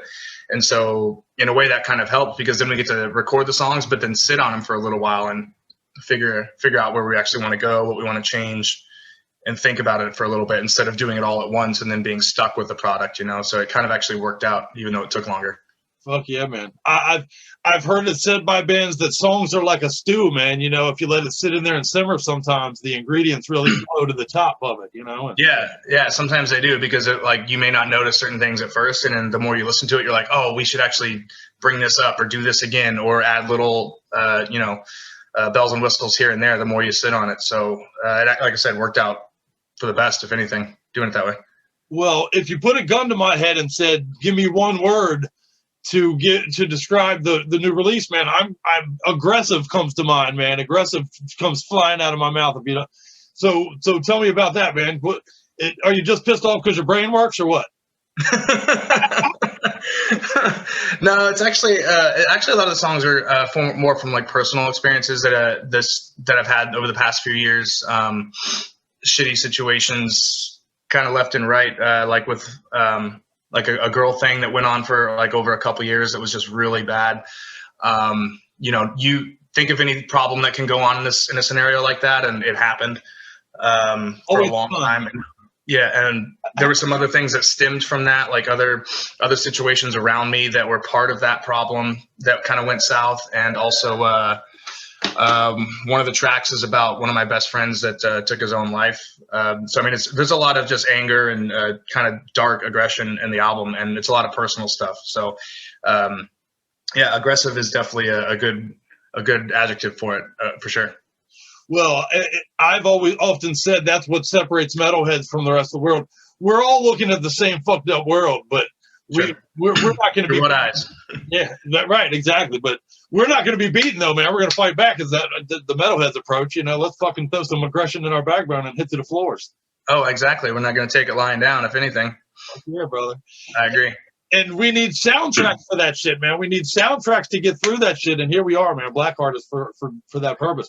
We're in the holiday season officially now, so yep. Well, get out there, Metal-O-Maniacs. What's the best place to pick up a copy right now if people haven't done that yet? If you haven't done it yet, there's still some available on the site that we've got up that we post about all the time. It's within the ruins-blackheart.com. If you're a streamer, then it's available everywhere. It's on Spotify, Apple Music, all of those. And then I'm sure it's in who knows how many actual record stores, if you still find them. There are physicals out there as well. So I'll get quick search and you'll find it available everywhere, really. Fuck yeah. Well, we'll make sure on our social media stuff that all you guys can find it very easily. So hang with us and we'll make sure you can get it. And you're going to want to get it because holy shit, man, Within the Ruins, brother. I love you fucking guys, man. I'm so glad that this album is finally here, brother, for sure. So are we, man. I appreciate the love, dude. Thank you. Yeah, we're stoked as well. Well, where were you in the process, I guess? When the album is in production or you're doing whatever, where were you when the COVID just shut the fucking thing down, man? Where were you when you got punched with that fucking bullshit? Oh, we got it right. We got it in right in time. We recorded the last couple tracks right before everything kind of got locked down and stuff. And so a lot of going into quarantine was us just, we were done with the recording process. It was time to mix and master and listen to everything and make sure everything sounded how we want. So that we can just do through Dropbox. So that was really easy. But luckily we were done. We were done in time, so we didn't have to do a whole lot of traveling right when this whole started. We did do some for the music videos, a couple months ago, but it was very quick, like there for a few days, came back, knocked them all out. But luckily, like I said, we were pretty much done. So we just kind of had to do all the behind the scenes listening stuff once this all started. Well, so you would have been quarantining anyway, because that's, when you get done with all the recording part, bands quarantine in the studio to do all that tweaking shit, right? So. It depends if they're doing the album themselves, but we sent it out to get mixed and mastered by a guy named Josh Wickman. So he does all that. So once we're done recording, we can kind of all fuck off and like wait for him to do his thing, and then take it back listen to it a few times, and then tell them what needs to get tweaked. So it kind of works out. That we're in separate spots. So we don't have to be in the same room for that to happen. Luckily, with technology available to us these days. Yeah, man. 2020 is bad in a lot of ways, but musically, at least we're able to keep creating, and that's a good thing. Yeah, for sure. Yeah, no stopping it. Well, is there even a rumor yet as to like the other end of this, the back end of this for you guys? I know it's very much a state of flux. I get that, but is there any kind of like drawing board type of a scenario going on where you guys are going to hit the road, or is it just very much not on the road right now? It's kind of hard to see the light at the end of that tunnel at the moment. I know stuff's getting announced for like late 2021. I've seen some stuff getting announced as early as summer, but it gets talked about. But I think honestly, just from my opinion, I think shows in summertime are like a absolute best case scenario that I'm not even sure are going to end up happening. I've been seeing some stuff get announced overseas for Europe and that kind of thing. So that might be something that comes first before we do something in the States, because who knows how long it's going to take for us to get our stuff together over here. But I don't have anything set in stone as far as like actual live shows or touring. We're going to do a live stream though. So that's going to happen. But I think that's probably the best we can hope for the immediate future anyways, at least, now that it's out. So, as soon as we have something confirmed for live shows, like we'll talk about it. But for now, I wish I had more info on it, but right now I got nothing. It's tough. Well, it's a very weird year, man. I mean, generally a part of an interview is like, hey man, where are you going to be? But what cities are you about to hit? And this year, that whole part of the interview is just shit. Now it's yep. Yeah, you gotta nix a whole part of what you would normally be asking me. That sucks, man. I hate it. I've proposed the idea to a few bands, man. What we need to do, if we all get 3-foot bumpers, like rubber bumpers. Mm-hmm. If I got a 3-foot bumper on and you got a 3-foot bumper on, we're 6 foot apart, and we can fucking mosh the fuck up with our bumpers, man. There you go. Or like the what are the bubble, like Bubble Boys, all just have bubbles and stuff going on. I love it, man. I love it. Yeah, because then if you spill your beer or something, it's on you, and it's still not on the ground or on anybody else. Keep it all in there. I don't know. I might be too claustrophobic for that fucking thing, though. Oh, maybe. Who knows? Yeah. Hey, at some point we're gonna have to try something. Who knows? Maybe the bumpers is going to be the thing. Well, I saw that a couple of bands in Germany just this past weekend did a show where they did kind of the park, everybody stayed in the car, vehicle type of a thing. And yeah, it's just odd, man. It's weird that people are blowing their horns through the whole fucking thing. And that would piss me off, honestly. If I'm trying to hear the band and you're blowing your horn, I'm going to be mad, man. What the fuck? Yeah, it's one thing to have like people, next to you in like the pit or something yelling or like have their beer or whatever, but it's like you're still kind of in the moment and you can hear the music. It's really not that big of a deal. But then, put cars into the mix with loud ass horns. I don't see that working very well. But yeah. I'm not a promoter. I don't know. What do I know? I'm just the guy on stage yelling into a microphone. Hey, but you do it well. That's what matters, brother. Goddamn it. Hey, thanks, man. I appreciate that. Oh, yeah. The only way I'm into the whole car thing is if we're going to do demolition derby style mosh pits while we're doing it. Then maybe we can work with it. See, yeah, exactly. Just like that, or like put the bumpers on your car and you can still move around. Like you might just be onto something with the bumper thing, So yeah, man.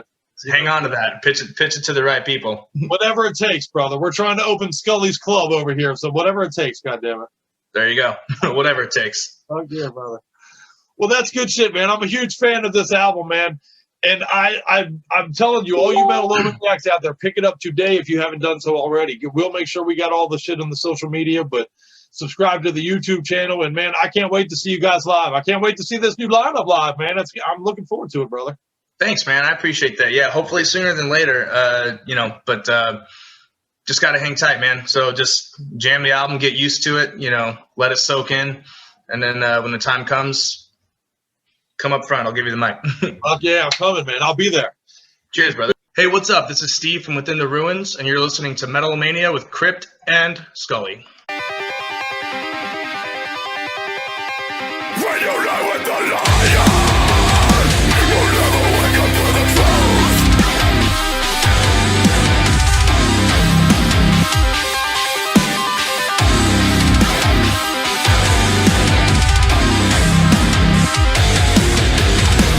Take off the mask. What the fuck you want? Another regret, another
that fat chick singing about getting railed.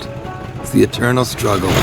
How fucking badass is Within the Ruins, man. Dude, that release is so great. Steve, appreciate the fuck out of you hanging out with us, brother, and catching us up with what's going on with the band in these crazy ass times. You need killer jams for it, and that fucking them dudes are delivering. Right. Blackheart, pick it up. Pick it up. Just came out on Black Friday for your Black Hearts.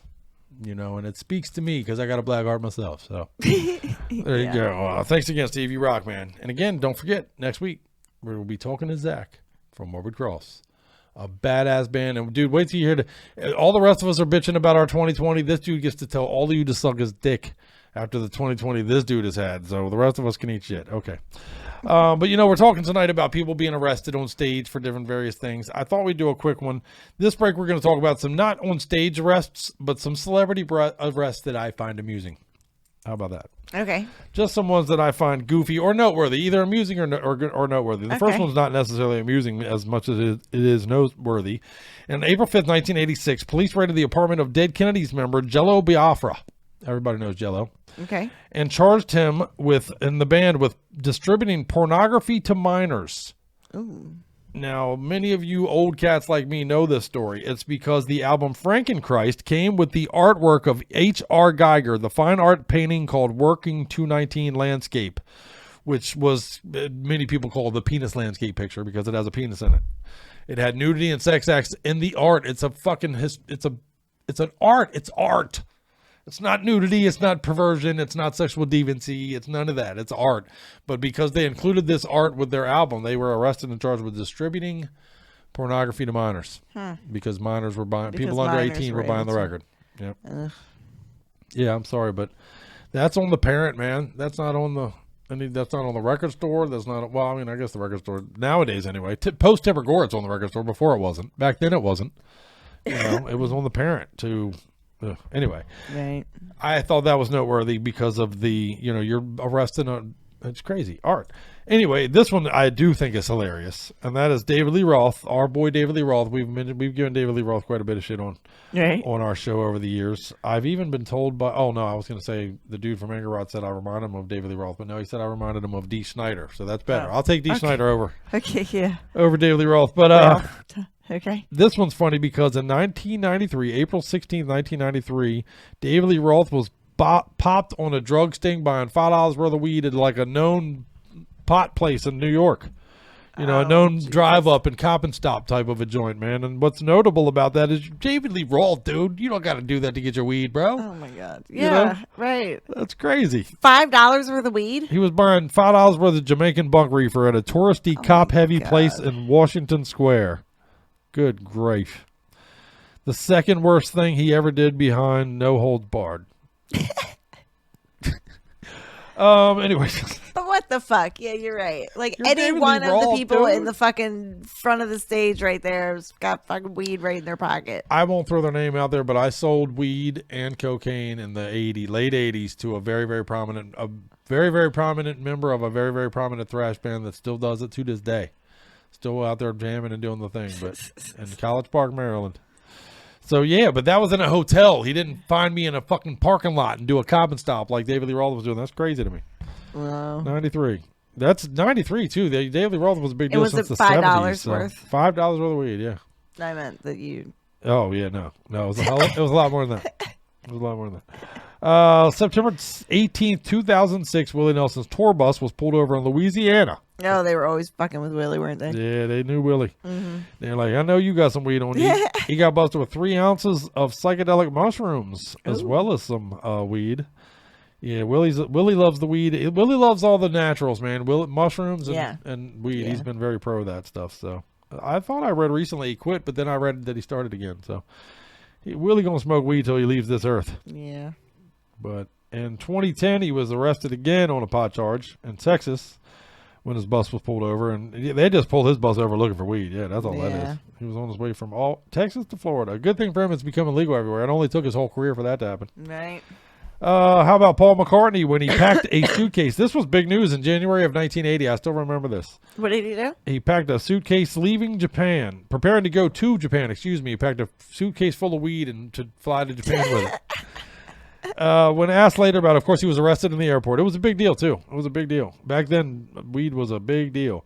But when he was asked about it later, he had 8 ounces of high-grade weed in there. And he said, when I knew when I got to Japan, we weren't going to be able to find any weed, and it was too good to flush it down the toilet, so I figured I'd give it a shot. Tried to take it with me. Oh, my gosh. I know, man. How funny is that shit? Good grief. That's hilarious. It's a lot of weed. That's a lot. 8 ounces of weed? Yeah, man. That's a quarter pound of weed, ain't it? I don't even know. He was taking a quarter pound of weed with him to Japan. He was like, fuck you. I'm taking the good shit. That's crazy. Everybody knows about Keith Moon, of a legendary drummer for The Who. Everybody knows him for his... He's known for so much crazy shit. It's hard to pin anything on him. So we'll just mention this one. On his 21st birthday, he was... he was celebrating his 21st birthday, but it was only his 20th, for the record. But he had everybody at the place believing it was his 21st birthday so he could drink. But he started a food fight in Flint, Michigan. Yeah, it is pretty cool, right? On his 20th birthday, he had everybody think it was 21st birthday, and he started a food fight in Flint, Michigan at a Holiday Inn bar that turned into such escalated fucking mayhem that the place was trashed. Toilets were exploded. Fire extinguishers were set off. Oh my God. Lincoln Continental was rolled into the swimming pool. Oh, my God.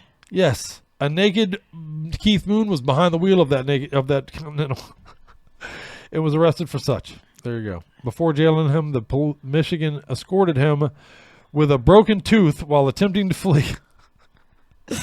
He tried to run away and they broke his tooth. So there you go. He was drunk as fuck, but he said he was so drunk he didn't need Novocaine. So at least there's that, right? Right. He was given a bill for $24,000 for damages. I would expect it to be so much more. Yeah, I thought it was going to be more than that too, man. Crazy. That wouldn't even cover the goddamn car, would it? Right. The car, the toilets, the pool, the fucking cleanup, everything. Crazy, crazy, crazy. That was a wild dude. Speaking of those wild dudes, what about Mick Jagger and Brian you know what Jones? That means? It means, like, his management company or whoever the fuck works with him had like killer insurance. Oh, they're like, this motherfucker is crazy. Oh, you're probably right. $24,000 was the deductible that they paid for the insurance company. Yeah, that's to probably cover true. the hundreds of thousands of dollars for the damage that was. Keith Moon is notorious for the That crazy is shit exactly he did. what that was. You may I be just right. Figured that out. Yep, you may be right. That was a deductible. You're probably right. Because I was just thinking, there's no way that covers the damages they just described there. No way. Crazy. Here's a pretty famous one.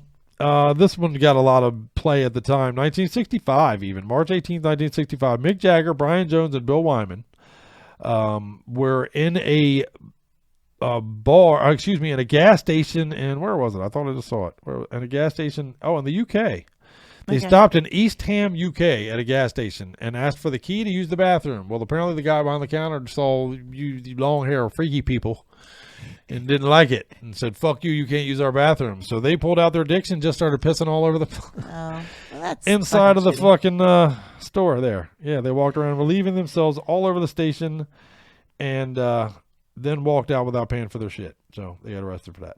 Yeah. You tend to get arrested for stealing shit. I don't really think I blame him. I mean, it's dicky that he won't let you use the bathroom. But it is dicky. Well, honestly, at the time, that was a very covered event, and it gave Mick Jagger and them a lot of street cred. It was very appraised by, nut job, middle, young, the youth movement, I guess. That's the best way to put it. So, okay. So, yeah. I mean, at the time, there was anti-establishment, and that was an anti-establishment move. Right. And it's a different time now. And in so many ways, it's a different time. So, I don't know. I mean, I get it, I guess. The idea of somebody pissing everywhere is so gross to me. It is gross.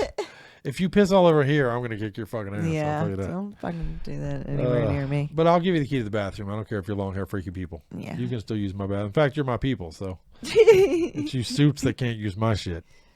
Okay. One more and then we'll play some music. Okay. Chris Robinson of the Black Crowes fame. Honestly, I had never heard this story here, and it's a little disappointing. I've always thought he was a good dude, but he's a prick apparently, or at least this story. I should preface that. Everybody's got a day. Right. Exactly true, man. There are days, if you only met me at a different hour and a different day, you definitely would think I'm a piece of shit asshole too. So, he had a day. But it is the thing that pisses me off about this. Apparently, there was a situation in 1991 at a Denver area 7-Eleven where he was buying beer and a female behind him said, "Hey, aren't you the guy in the black rose?" The girl with her said, "Who the fuck is the black rose?" Well, he couldn't have that. He was furious about her not knowing who he was. And that's the part of the story that makes me angry at him. That's the part that causes me. You know, everybody has to know who the fuck you are, dude. You know what I mean? That bugs me. People who say shit, we've talked about that before on the show. Don't you know who I am? Oh, there's no worse sentence that can come out of a human being's face, in my opinion. Do you know who I fuck you, who you are, bitch? Here you are. But yeah, apparently since this chick did not know who he was, he lost his mind. He spit on her. What? He gave her shit. She apparently had a box of Twinkies. He called her a fat piece of shit because you're buying a fat, bunch of Twinkies, you fat piece of shit. Spit on her and then walked out without paying for his beer, which is stealing. So he got arrested for assault and for stealing the store. So he only got 6 months probation. Having an attitude would be one thing, but spitting on her, yeah, like that's a little fucked up, man. You're a dick. Well, we've talked about that on the show before too. Like you spit on me, I will take a bat, I will take a piece of whatever the fuck is close to me, and I will destroy your soul. Yeah. Do not spit on me, man. That's fuck that. I was an anti-germ dude before COVID. Do not spit on me. Fucking gross. That's disgusting. Unless you're fucking giving me a blowjob, I don't want you to spit on me at all. Okay. Let's make that clear. All right. Well, fuck. There you go. Those were a couple of ones that I thought were worth mentioning of some people that got arrested. Otherwise, that is so funny. The next one we're going to get into is some more funny stuff, man. Some of the violent shit. We're going to get into some celebrities that straight up got on the violent tip a little bit on the next break and talk about some of these crazy motherfuckers. Jerry Lee Lewis was a nut, dude. That dude was crazy, son. The other king, not Elvis Presley, but the other king, people called him. And let me tell you, if you called that him to his face, you were going to get fucked up. But what are we going to play for everybody? Let's play. We're going to play Overt Enemy. Our buddies Overt Enemy, man, right out of Texas. We have interviewed these guys on the show as well. It's the night for interviews. Apparently, man, everybody we've talked to is coming out with new shit. Yeah, so, and very cool. Please do get into our archives. You can check out our interview with Overt Enemy, Sodom, Heathen, Testament, Overkill, Billy Milano. We've had some really good ones. And Violence, Sean Killian, we just talked to. Very cool stuff. So check out the Overt Enemy and then pick up their copy. They've just released this fucking Inception and Possession. It's a full length of those two combined EPs, man. Very cool. Pick it up today if you haven't already. And we're going to follow that up with some Faced. Faced is a badass band that I'm fucking loving this shit, man. This is their second release, a sophomore release out of Albany, New York. So Isn't it a debut? It's their second. So, yeah, you just wanted to say that. And our readers and our lovers, our followers appreciate that. I thought the Faced was a debut actually, but this is the second coming. Yeah, I made a bad note. I fucked you there. But this one's called the Second Coming. They put out Death Trip in 2018. This is called the Second Coming, but it's Roman numeral 2 coming. And again, out of New York, man, pick it up. Faced, badassery coming at you on Metal-O-Mania. Don't go nowhere. We got more goofy shit to get into, man. Thanks again to Steve, brother. Within the Ruins, you fuckers roll. Oh, yeah. Hey, this is Rob from Overt Enemy, and you're listening to Metal-O-Mania.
so joyful? Don't get me started on joy. When you're older, you'll understand. Joy is a trick, a diversion. It doesn't last forever. It breaks your heart every time. Damn joy! And now, a WMOM news report from the crypt. I don't have to tell you things are bad. Everybody knows things are bad. It's a depression. Everybody's out of work or scared of losing their job. The dollar buys a nickel's worth. Banks are going bust. Shopkeepers keep a gun under the counter. Punks are running wild in the street, and there's nobody anywhere who seems to know what to do, and there's no end to it. We know the air is unfit to breathe and our food is unfit to eat, and we all sit watching our TVs while some local newscaster tells us that today we had 15 homicides and 63 violent crimes, as if that's the way it's supposed to be. We know things are bad. They're worse than bad. They're crazy. It's like everything everywhere is going crazy, and we don't go out anymore. We sit in the house, and slowly the world we're living in is getting smaller, and all we say is, please, at least leave us alone in our living rooms. Let me have my Netflix and my flat screen TV and my iPhone, and I won't say anything. Just leave us alone. Well, I'm not going to leave you alone. I want you to get mad. I don't want you to protest. I don't want you to riot. I don't want you to write your congressman because I wouldn't know what to tell you to write. I don't know what to do about the depression and the inflation and the Russians and the crime in the street. All I know is that first you've got to get mad. You've got to say, I'm a human being, goddammit. My life has value. So I want you all right now to get up out of your chairs and go to the window. Open the windows and stick your head out and say, I'm as mad as hell and I'm not going to take this anymore.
Ain't no love in the hood for Dookie? None. Huh? Go.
Driven to the fading line.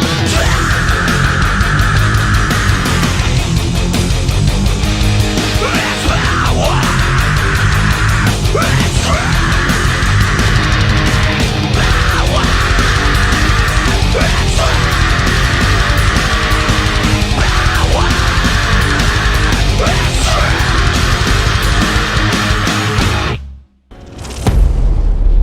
Lay your hands on my staff.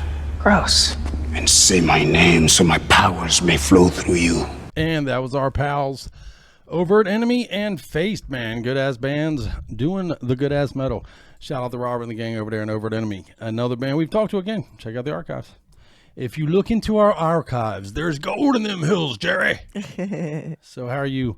You hanging with me, Scully? I am. You ready to keep medaling? Yes, sir. Been a fun show, right? It has, yeah. We're only halfway through. Fuck yeah, and Steve, man. Shout out again to Steve, dude. I'm telling you, the Blackheart release is just fucking ridiculous. And we appreciate you hanging out with us here at Metal-O-Mania. And we're talking tonight about some goofiness, I guess. You know, we are heavy on the goofy here. We do metal, we do goofy. It's kind of our forte. Dick jokes. And we were talking earlier about performers who have been arrested on stage and that kind of thing. And it led my homework for this episode led me down a path that kind of brought me onto a few more noteworthy arrests of celebrities, if you don't mind. I thought I'd these share I with want to everybody hear tonight. for sure. These are not necessarily on stage like we were talking about earlier, but still. Do you remember Jerry Lee Lewis? Is that before your time, or? I mean, it was before my time, but I know who he is. Right on. Great Balls of Fire and all that kind of stuff. Yeah, I took dance for many years as a little girl, so yeah, we danced to things like that. Right on. I guess that's true. A wild dude, by the way. If you want to, who was it? Dennis Quaid, I believe, did a movie where he played in the autobiography. Wild dude with a wild story, man. His nickname was the Killer, or a lot of people called him the Other King, but you didn't call that to him to his face because he was a wild dude. He'd take a bottle up to your head, man. He was a violent cat, and we won't get into some of the crazy things. Like I believe he married a 12-year-old at one point that I believe was his cousin, if I'm not mistaken, right? Winona Ryder played that part in the movie, by the way. Okay. But I think he ended up getting married like 8 or 9 times in his life. Just a wild fucking crazy dude. But this story in particular caught me as funny. He was arrested November 23rd, 1976. How old were you, Scully? Negative something. Yes, you were. At the Memphis home of one Elvis Presley, who I know everybody knows. He was outside of the door. He showed up with a gun and said, "Let him know that the killer's here and would like to see him." And of course, the guy standing guard at Elvis's Memphis house was Elvis's cousin, who he employed as a bodyguard. Okay. And the dude called the police rather than calling out Elvis, and the police showed up, and apparently it took 5 cops to lock Jerry Lee Lewis up, and he took a champagne bottle and smashed out some windows and shit. Wow. Fucking wild dude, brother. His feud with Elvis was legendary. He felt like Elvis got all of the publicity and love from the rock and roll community that he was owed and that he deserved, and he had no respect for Elvis whatsoever as a result of it. It was crazy stories, man. Crazy. That's a wild dude. Did they ever shit. play that out? Like the two No, of them ever no. actually exchange? No, Jerry Lee Lewis kind of undid himself with his legal problems, is basically, and then Elvis, of course, outdid himself with drugs. So they went down their own paths of individual self-destruction. Right. They got revenge on each other for each other. It's funny how often that works in this world.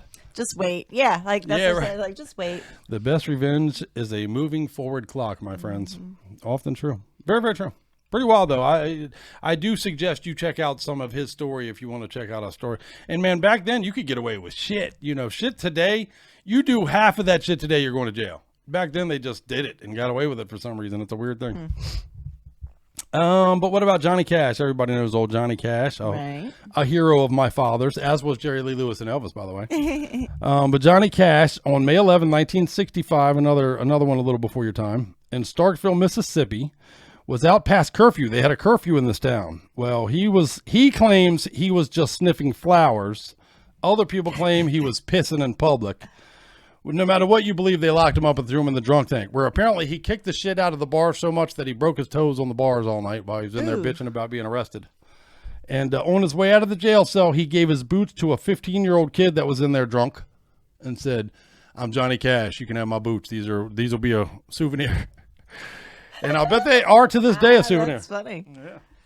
Pretty wild. I think I'm getting a cold. Don't say that. I know, right? On August 27, 2004, Foxy Brown. Do you remember Foxy Brown at all? Yes, and I mean, didn't she have that nothing song? Specific, I guess. I want to say I remember a song where she had some pretty lewd lyrics, and I'm always drawn to that. If you want to talk lewd and disgusting, I'll hear what you have to say. But I remember she had some pretty wild lyrics back in the day. But apparently, in 2004, she made an appointment at a nail salon, and didn't like the treatment she was given, and lost fucking her mind and started tearing the establishment apart. Man, got locked up for throwing shit through her cell phone at somebody and everything, like crazy stuff. That's funny. And then in Throwing 2011, your own cell phone is stupid, though. I know, right? That's an expensive thing to break. And now they have your cell phone. Yeah, I mean, I guess it's probably locked. You can't get into it. Shit, but I'm sure she went over there and picked it up and threw it at somebody again. That was a wild chick, man. In 2011, she was on a Royal Caribbean cruise where she got arrested, and guess what for? A manicure appointment. I wouldn't take any manicure appointments from Foxy Brown. She got high expectations and a short fuse, apparently. She's probably really shitty to the staff too. I guarantee it. I guarantee it. I can't stand people like Yeah. that. People if you treat the people that take care of you like shit, you're a piece of shit, man. Remember who your essential workers were this year, folks, because absolutely we make a living out of shitting on those people usually, and it's not right, my friend. Do you remember when they're Boy gone, George? You're gonna miss them, Yeah, and right. you're gonna wish that No doubt about that. Yeah. What about Boy George? I do. You remember him. Culture Club? Come a chameleon, motherfucker. That shit was big back in the 80s, believe it or not. Well, he apparently hired a male escort. Okay. And at some point during the evening, they were having fun taking pictures of each other. And I guess he accused the male escort of hacking into his home computer. At which point he went nuts, tied the dude up, handcuffed him to shit, and was apparently about to shove a big toy up his butt. And dude broke the handcuffs free and took off and got away. And dude, Boy George went to jail for 15 months for that shit. He got charged with that's rape, assault, false imprisonment, fucking he ended up not getting charged with rape because the dude got away before that, I guess. But yeah, it should have been at least attempted, right? Yeah. Pretty crazy, honestly. That's a pretty fucked up story. I didn't realize fucking Boy George was so violent. The Culture Club guy out there fucking people up, and it ain't right, and it get fucked up. Yeah, that's crazy. Here's a goofy one. Bob Dylan, back in the day. Bob Dylan, well, no, this was actually not that long ago. This is 2009. Bob Dylan apparently has a thing. It's part of his travels. Still quite a while ago at this point, love. Well, yeah, but Okay, 11 but years go ago. ahead. It's not back in the early, when you Right, think Bob not Dylan, 70s, you think whatever, 70s, right? Okay. But apparently he was on tour with Willie Nelson, but part of his thing was when he goes to new towns, he likes to walk around and take in the town, just go for a big long walk and look around, and that's his gig. Okay. Well, apparently in New Jersey, Long Beach, New Jersey, he was doing that. He didn't have any ID on him. Some people didn't like the way the scruffy old dude looked, and they called the police on him. And when the police came, he said, "I'm Bob Dylan." They didn't believe him. They thought there was apparently a mental hospital down the street, and they were convinced this guy was a nut job. Oh my God. I'm Bob Dylan. Yeah, sure you are, buddy. And it was Bob Dylan. Yeah, so it was a case of they picked him up. He was on tour with Willie Nelson and John Mellencamp. Yeah, Bob Dylan, Willie Nelson, and John Mellencamp. I guess good to know some things never fade. Yeah, how crazy is that? They brought him in. I would imagine They brought him in and then had to let him go as soon as they realized, oh shit, it's the real Bob Dylan. Sorry, buddy. Idiots. But it is one of those things, man. We talked about it earlier. It's one of those things where if you're famous, you get treated so much. If he's not famous, what are they doing with that guy? They're probably throwing him in the mental hospital. Yeah, I'm very curious how they treated him while they thought he was just some fucking right. And how quickly that crazy light old man. switched, when they realized, oh shit, that's Bob Dylan. Crazy. Never mind. Yeah, right. We'll move on. Moving on. 2010 in Berlin, Germany, the arrest of Travie McCoy. And honestly, I don't know who the gym class heroes are, but I thought this was funny and I brought it up because what a dipshit. These guys, first of all, it's very known that what's left of the Berlin Wall, it's very covered in graffiti and all that kind of shit. But if you get caught graffitiing on it, it's illegal. You're going to get arrested for that. Well, he took selfies of himself on social media, writing his name on it. His name. Jesus Christ, dude. Are you kidding? Travie McCoy is the guy from Gym Class Heroes, the front man from Gym Class Heroes. Yeah, he wrote Travie McCoy in blue bubble letters. A little bit of a tip-off, He wrote his first and last name. Yeah. How do you like that? Find me here. Here's my social security number and my Quick date of arrest, birth quick and- $2,000 out of the pocket. Fucking idiot. Just like that. Idiot. I swear to fuck, man. And I don't know who Trey Songz is either, but I thought this one was funny because he was arrested in Queens, New York at a strippers club because the stripper accused him of damaging her eye throwing money at her. What the fuck? What?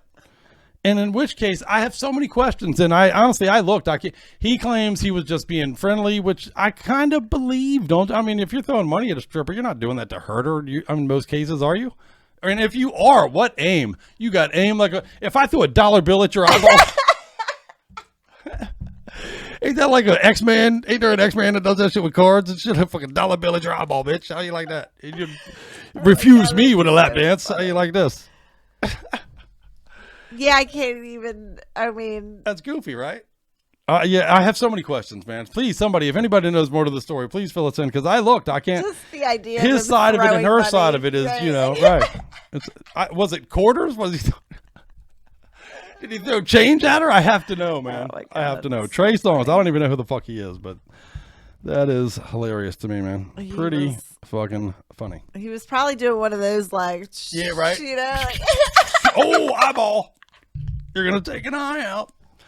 That shit is hilarious. I thought that was pretty goddamn funny. I got one more and then we'll play some music. But how about DMX? Everybody remembers DMX. Y'all gonna make me lose my mind. Remember that shit? Okay. He is a crazy dude, man. That's a wild dude. He's been arrested for drugs, weapons, driving under the influence, criminal menacing. He has charges of mischief on his fucking criminal menacing. I don't even know, but dude, check this out. Yeah, I know. But he has been arrested on several occasions for falsifying that he was an FBI agent, falsely representing himself as an FBI agent. Several times? What the fuck? Yes, on more than one occasion. How bananas is that, dude?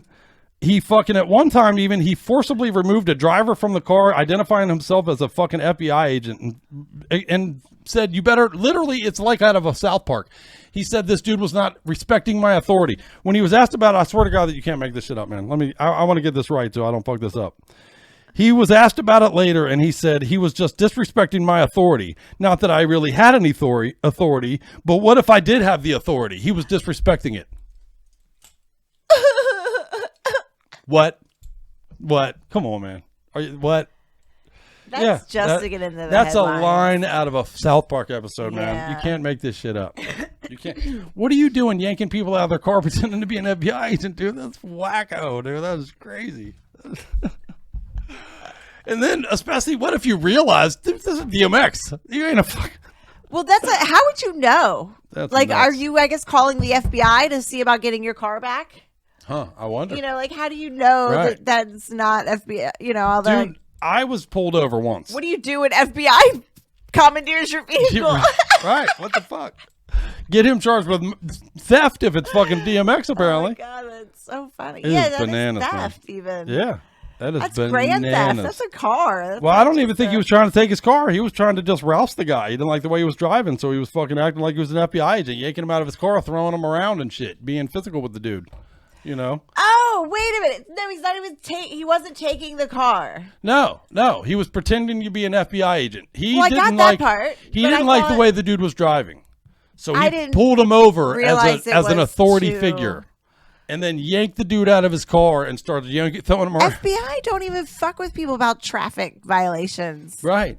It is Oh my bizarre. God. It's a bizarre. That's why I story. didn't understand it. It was Oh. like he was pretending to like fuck with him about a traffic violation. I Yeah, thought no. it was like he was stealing his car. Like, Yeah. FBI, I need your vehicle. You know, That would have like- been smarter, honey. You're giving him too much credit. You're giving him too much credit. He did it just to be Guys, a dick, back me apparently. up. Isn't that what you thought it was too? Probably. They probably did. And I don't blame you. Because you can't make this shit up, man. That is some bizarre shit. Well, you know, one time years ago when I was like 16 years old, I hadn't been driving very long, and there's a skating rink that everybody loves near where we live. And I was leaving there one night, and a truck like threw on this red and blue light, and to pull me over. So I pulled over, and this dude gets out. He's not in it's a big giant black dude. He was not in a uniform of any sort or whatsoever. Didn't have a gun, didn't have nothing, and starts giving me shit about the way I'm driving. And at some point, matter of fact, our buddy Frank was with me. And at some point, I'm like, man, this dude ain't no cop. And Frank's like, dude, fuck this guy. He ain't no police officer, man. What the fuck is this? And he had a flashlight. You know, all he had was the big flashlight shining in our face. And finally, I was like, man, fuck you, dude. And we just drove away and shit. And he didn't even follow us. So obviously, he wasn't a cop. But, just just some dick harassing a teenager, man. Yeah. Yeah. Oh, my God. This is funny. That's fucking ridiculous, man. And now thinking about it now, that's a crime. I should have got his ass locked up. Anyway. Hey, maybe, for all I know, it could have been DMX. He was probably trying to size you guys up to kidnap you or something. Probably wanted my dong. Yeah. Or maybe Frank's dong. He wanted double donging. Yeah, okay, let's play music. That's the goal. You never know in this world, my friends. You never know. So, all right, where's the line? Too far? I think we just crossed it. We've been talking all night about where's the line. We just crossed it, so let's play music. Which brings us to our 195th installment of the Metal Sandwich, of course, man. Crazy. If you are new to the show, what our Metal Sandwich is, every week we like to give you a 3-pack. And the 2 layers of bread, if you will, are brand new jams, brand new slices of heaven from Metaltum. And then in the middle there for the meat, we give you an old school jam. We like to play homage. We like to, give a nod to that which came before us. And every week we play an old school jam for that reason, man. Always forget where you came from, goddammit. Always forget. Yeah, always forget. You heard me right, goddammit. I won't even correct you. That is beautiful advice I just gave you. Always forget with good music. If you want to be sane. If you want to be happy, right? Yeah. Forget much. Forget as often as possible. I know a lot of people have spent a lot of money trying to forget. Wasn't it? Yeah, right. Oh, fuck me sideways. But anyway, we play 2 old school jams and we put 2 brand new jams and we put an old school jam in the middle of it for you. We're off our rocker tonight. Just bear with us. But we're going to open up tonight's sandwich with Sacred Visions, man. A band out of the Carolinas, which I have grown to just love the fuck out of. Shout out to Steven and the boys, man. Much love to these cats. I am digging the fuck out of it. This song we're going to play even is Eternal Dwelling Place, which is just badassery off of the Sacred Vision self-titled release. And then we're going to play our old school jam, which is some Possessed. We're going all the way back to 1985's debut release. I beat you to it. I know you're ready. But it's a debut release. It was highlighted for me. For 1985. That's Seven Churches release. In my opinion, no one will ever convince me otherwise. That is the very first death metal album on the earth. Let's have that debate. If you want to debate me, hit me up on social media and we'll talk about it. But it's my opinion that that's even Chuck Schuldiner, Chuck Schuldiner was on record when being asked that. He said Seven Churches, first death metal album. Okay. And I tend to agree. So we're going to celebrate that tonight. We're going to give them some love. I love Possessed, man. 2019 release they put out was also badass. I love Possessed, always, lifelong. And then we're going to play some As Fix. As Fix is a badass band out of the Netherlands, I believe. They've been around for a while. Necroceros is a killer new release that comes out in January, I believe. And matter of fact, that comes out on your birthday, January 22nd. Oh, nice. Yeah, there you go. Happy birthday. Good stuff. And if you keep your eyes peeled, we have an ad here for you that I very much want you to pay attention to. It's the holidays are coming, right? That time of year. It is that time of year. Yep. And you have many, many metalheads to buy presents for, especially if you're hanging out with us. And Moon Maiden's Magic is who you want to go to for your candles, for your fucking talismans, for your fucking everything, your charms, your everything Magic has cool. a K at the end. Yeah, that's right. That's right. And keep your eyes open because we've thrown in a little ad for them because we love them. And hopefully you're going to too. So here you go. You ready? Yep. Let's feed them a sandwich. And fuck Amazon. They got enough of your money. Get cool things from Moon Maiden's Magic. Yeah. Let's rock. This is Steven with Sacred Visions, and you're listening to Metal-O-Mania with Crypt and Scully. When I fall down, will you grab my hand, face it? Lies are everyone is gone.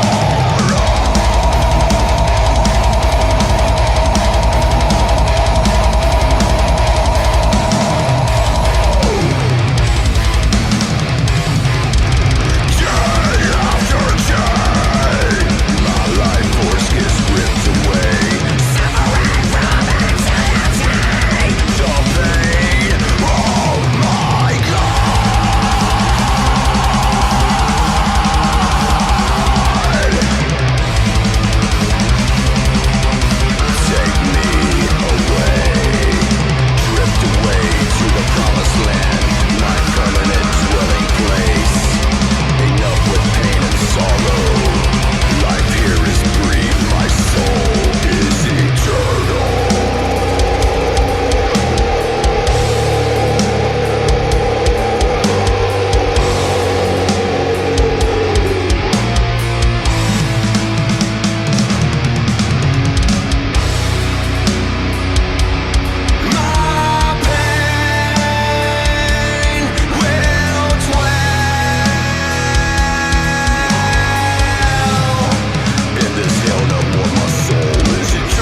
naked man running around with $100 bill? You didn't see a little naked bum with $100?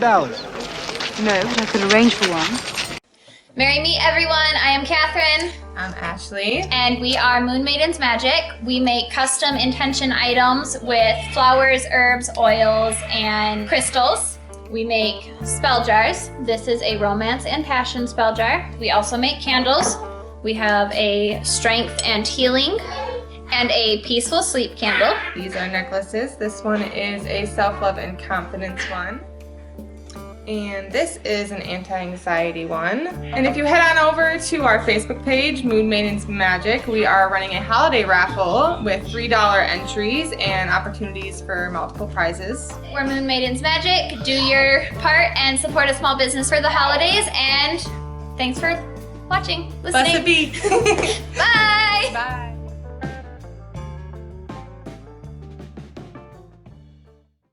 I know you're out there. I know you've had to use the bathroom at the grocery store. We all know the deal. When you're in public, if you're in a public place and you need to use the restroom, we all know the deal. Put them in the corners. I'll find them. The grocery store's like, nah, we don't really roll like that around here. We like to put our bathrooms on the other side of these kind of too heavy double doors. You don't even know if you're allowed to go beyond or not. They don't even say employees only, and they easily could, but they don't. You pass it, you're like, am I allowed to, what if creepy meets, Rocky's just fucking, you don't know what you're gonna see. Go for the bathrooms? Hey, Rock, yeah. Hey, Rock. You can't just go back there. You gotta go up to some 16-year-old kid restocking the soup as an adult and ask for permission to use the bathroom. And they always act like they don't even know if they have bathrooms or not. Hey man, can I just go back through those doors and use the bathroom?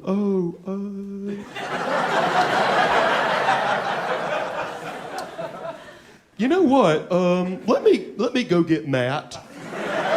Let me go get Matt till I have to shit, bro. I have to shit. If I had to piss, I'd go outside like an adult. I have to shit. And I don't have enough time to make it home to do it. If I did, I wouldn't be talking to you. I would abort this mission. I'd be singing to myself in the car. Any song, I don't even have to know it. I'm just so happy to shit in my house. You think I want to talk to you? I have 3 minutes till this happens. My brain just let me in on that little piece of information. Hey pal, you're not really answering any emails from your colon, but this is about to happen. So consider a solution at some point. You're about to shit yourself. I don't have time for fucking Matt. My plastic surgeon doesn't want me doing any activity where balls fly at my nose. Well, there goes your social life.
more wire hangers. Ever. I don't even like saying that it's cold when I think that it's cold out, because there's always some asshole around you. You know what I'm talking about. There's someone in this room. If I'm like, oh, it's really cold outside, someone's initial instinct when I say that, they so badly, I'm like, fucking think this is cold? Yeah, I do, because it is.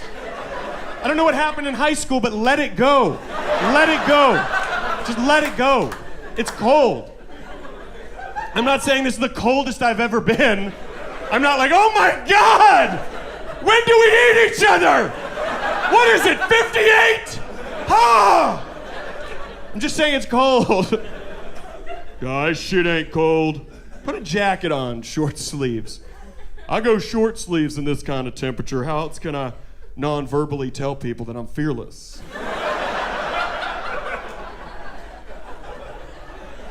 Fucking cold and you know it's cold. This isn't cold. This ain't cold, dude. Should have been here 3 years ago. They always reference another time. You should have been here 3 years ago. That's when it was cold. This? I fuck on my porch in this. Okay? I porch fuck in this. I can't come unless I'm naked on my porch, having sex in these Hawaii-esque temperatures. Memo. No one can resist my sweaty balls.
Consciousness, finally not dying.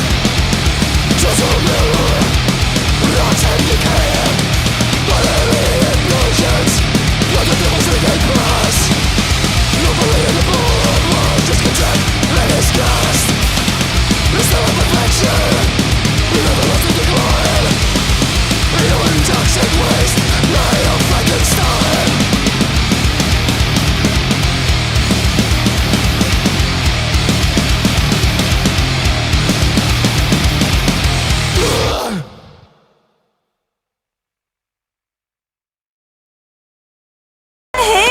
there. Now he's got to get past the ding-dong pegs. Rock those cocks, dude.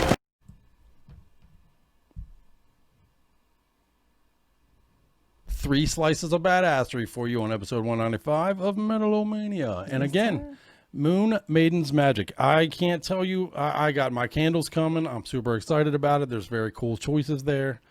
Go show them the love, man, for real. Support cool people doing cool things. I'm going to have a couple stocking stuffers. Yes, yes, you are. You know how I like to stuff your stocking, Skelly. So I walked right into that. Yeah, you did backwards. Anyhow, but yeah, show them the love for real. I got nothing but love for them. Mad respect. And Amazon has enough of your money. Right on? Yeah, support the little guys. And, that's right, you know, man. Cool people doing cool things. That's what it's about. Yeah, you know? Right. That's right. So, and honestly, on a side note, her husband Daniel is a huge part of Metal-O-Mania. I love him. He's one of our editor-in-chief, man. Fucking support cool people doing cool things. Right. Because there's nothing cooler you can do in this metal thing. He makes you look smart for He your makes me interviews. look so much better out here than I actually am every fucking week. So there you go. Show him the love, for real. We're talking a little bit tonight again about crazy arrests and goofy things like that of celebrities, and I'm having a little bit of fun with it. We hope you are as well.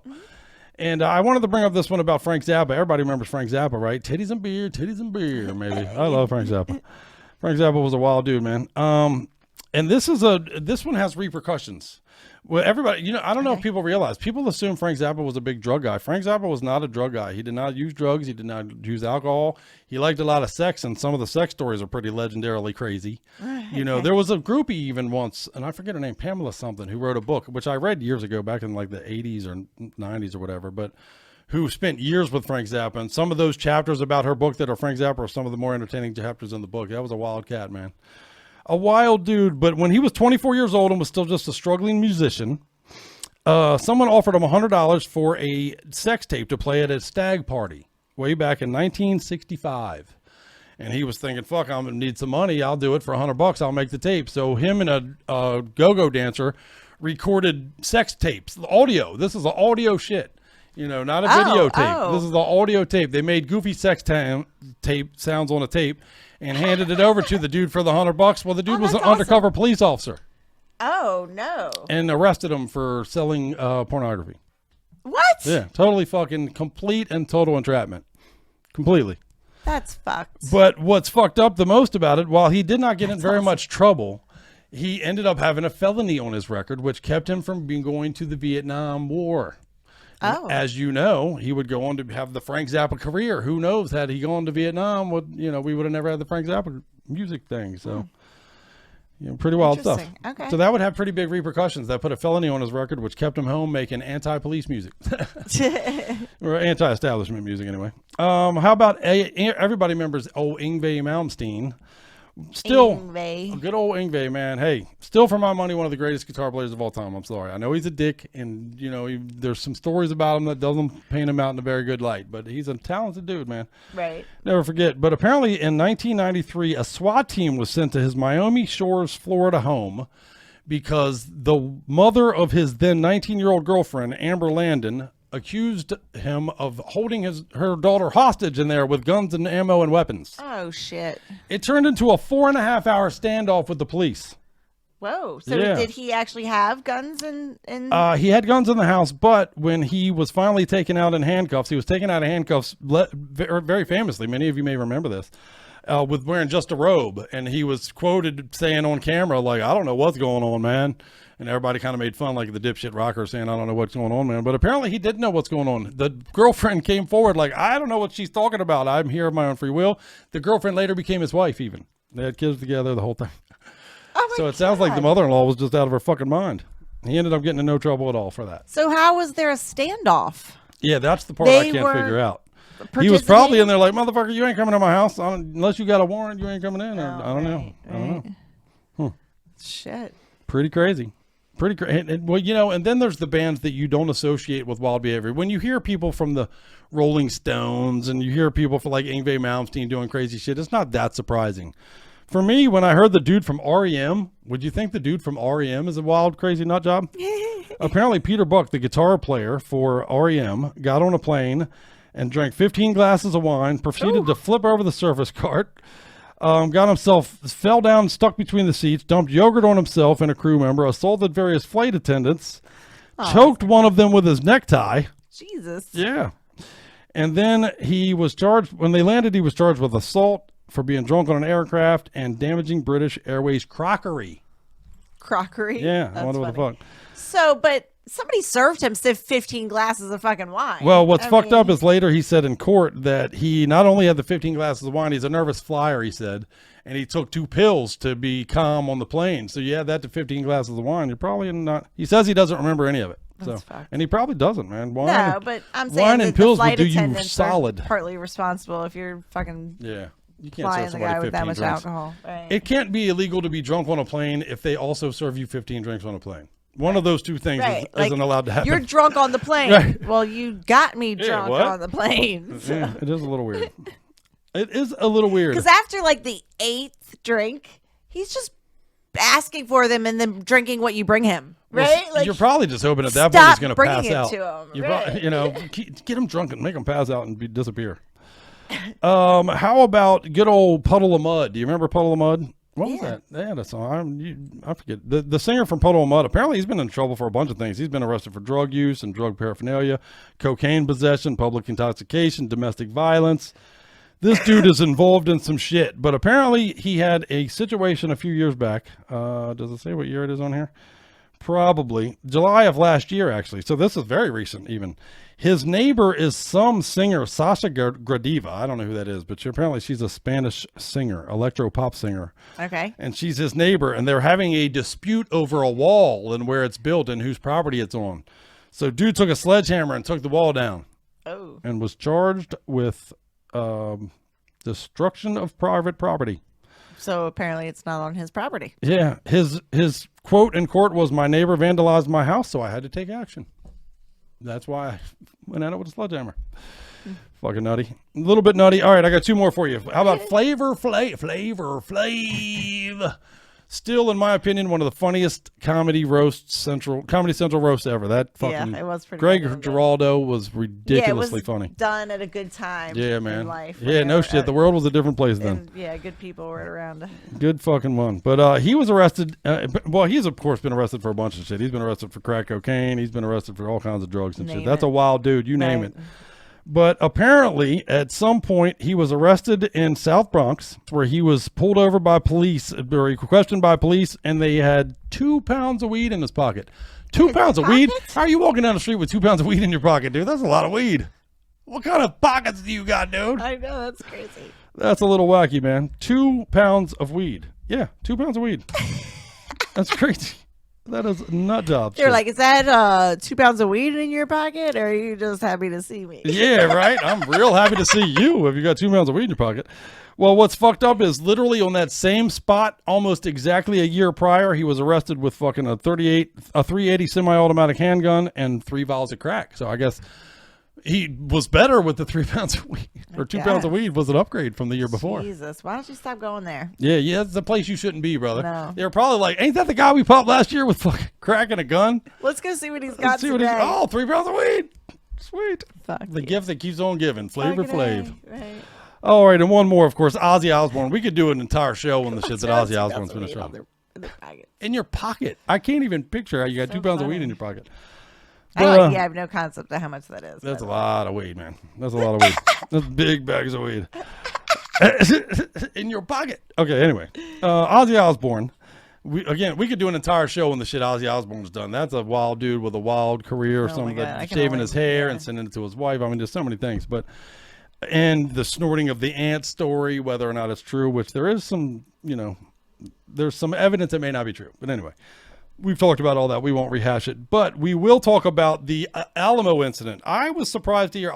We've talked about the Alamo incident. Mm-hmm. Ozzy Osbourne was arrested back in, I don't even remember what year, but for pissing on the Alamo in 1982, February 19th, 1980, 3 days before you were born. Okay. Ozzy Osbourne was arrested for pissing on the Alamo in Texas, where he got a ban. He got in trouble. He was banned from playing in San Antonio for an entire year after that. He was banned from going to the Alamo for life, by the way, which they did recently. Rescinded, yeah. Right, rescind. For him and his son to go there for an episode of that show they did together, which was pretty good, honestly. But apparently, and I'm shocked to hear this, he didn't piss on the Alamo.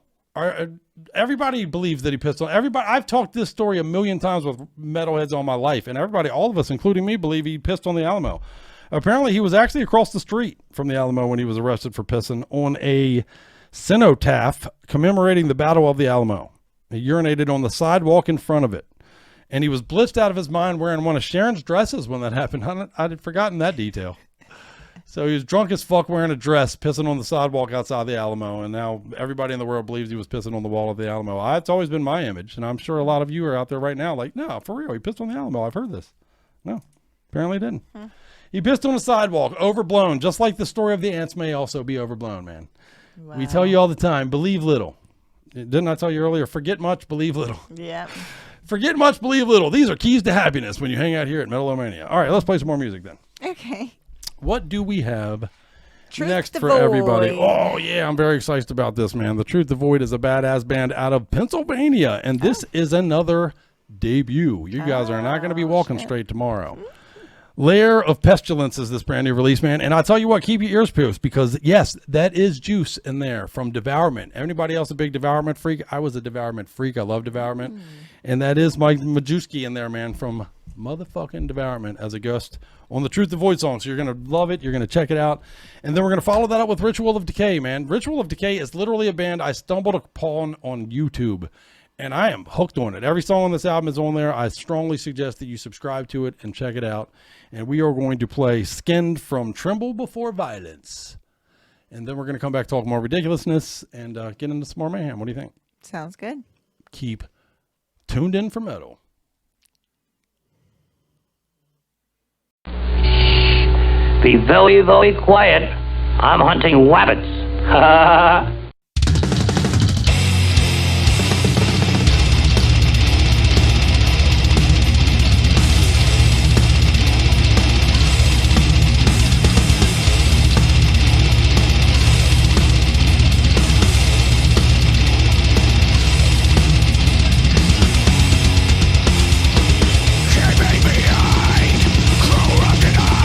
Dilate the giving light in time. Follow with intent.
Selmas. They got you, sucker. Fucking loser.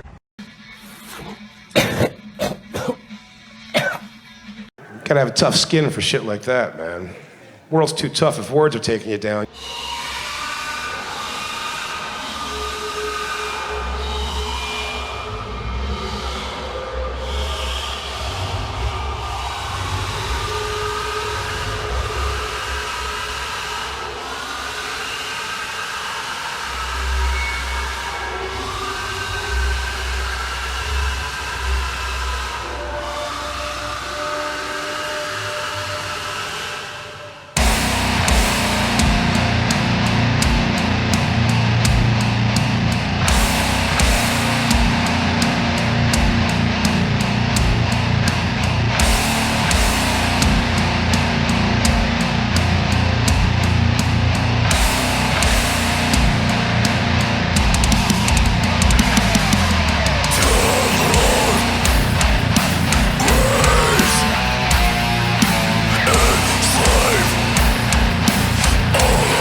Those sores on his skin were actually small vaginas. You guys have been screwing everything up, you bunch of jerkheads! And welcome back to Snoring Dog Studios, where Deuce is down there cutting a rug. He is passed the fuck out. That dude is knocked out. Well, Scully threw him a whole pizza earlier, so there you go. I know, I'm just kidding. I am just kidding, but there you go, man. Good ass bands, Truth to Void and Ritual of Decay. Please support the bands. The whole reason we're doing this thing is for you to support the bands. Yes. Scully makes it easy for you. Go and hit the links. True. Follow them all. Subscribe to their YouTube. Pick up some merch. Like my cool ass Toxic Holocaust shirt and your cool ass Avatar shirt. I love this shirt. This shirt is badass right here, man. I can't wait for my skeletal shirt, man. Maybe I'll have that in time to wear it for the show next week. Mm-hmm. My hair in the way. I love it. I love it. Very cool. I'm hoping I have that in time for my interview with Morbid Cross next week. So keep hanging out. Fuck yeah. All right. Well, we got a little bit more goofy shit to get into before we get out of here for the night. And okay. Got a couple more rests. One of my least favorite people, and I told you earlier, I don't care who you like. You don't have to like who I like. We don't have to like the same people. You can love this motherfucker all you want to. I do not. I think he's a douchebag. Kid Rock. I can't stand Kid Rock. I'm sorry, but I just can't. I can't stand the dude. I think he's a fucking dipshit. Some of the stuff that comes out of his mouth, I'm like, Jesus Christ, make him go away. But anyhow, following a gig in Atlanta, Georgia in 2007, him and his crew were at a Waffle House where he felt disrespected by somebody at the Waffle House. Oh, no. You better not disrespect old Kid Rock at the Waffle House, man. And they went on him. They did $40,000 worth of damages to the Waffle House, him and his people. So stupid. How dumb is that, man? He was interviewed on the Ellen Show about it, where he said one thing led to another. Windows were broken, and russin' and cussing, the mud, the blood, and the beer. And it's statements like that is why I can't stand this motherfucker. I gotta be just a fucking ringing and fucking bell douchebag, in my opinion. And that's another story of it. I mean, not that I'm like thinking it was a good thing in any way, but as far as Waffle House goes, like that's. They probably like just replaced all of their tables and like upgraded their finishes. Like they basically just got a whole new redo that was not in the budget otherwise. Yeah, right. They got a fucking influx of cash. Yeah, man. They just got a reno. In a lot of ways, that's what people need to realize. You're doing these places a favor ultimately because you're going to fucking pay, man. You're going to pay. It's not the old school like it used to be, right? They know who you are. Yeah, you're going to pay. You are going to pay, not my getting friend. away with that. Yeah, crazy. And yeah, back in the Elvis Presley and Babe Ruth and all them shit, they could do whatever they wanted to get away with it. We no longer live in those times. A cop can't wait to go to fucking, I just locked up so-and-so. They can't wait to lock you up, man. They don't give a fuck about your fame. They want to get some fame from you. Yep. So, and that's what happens there. Yeah. That is exactly the difference. Yeah. People used to do things to help out famous people to like have like protect their image and their I helped out the famous guy, like whatever. Mm-hmm. Yeah, it was worth now it it's to like tell the I'm gonna story. take my picture next to the fucking famous guy looking fucking completely fucked up. I'm gonna be in the TMZ headline with him. Yeah. Yep. True.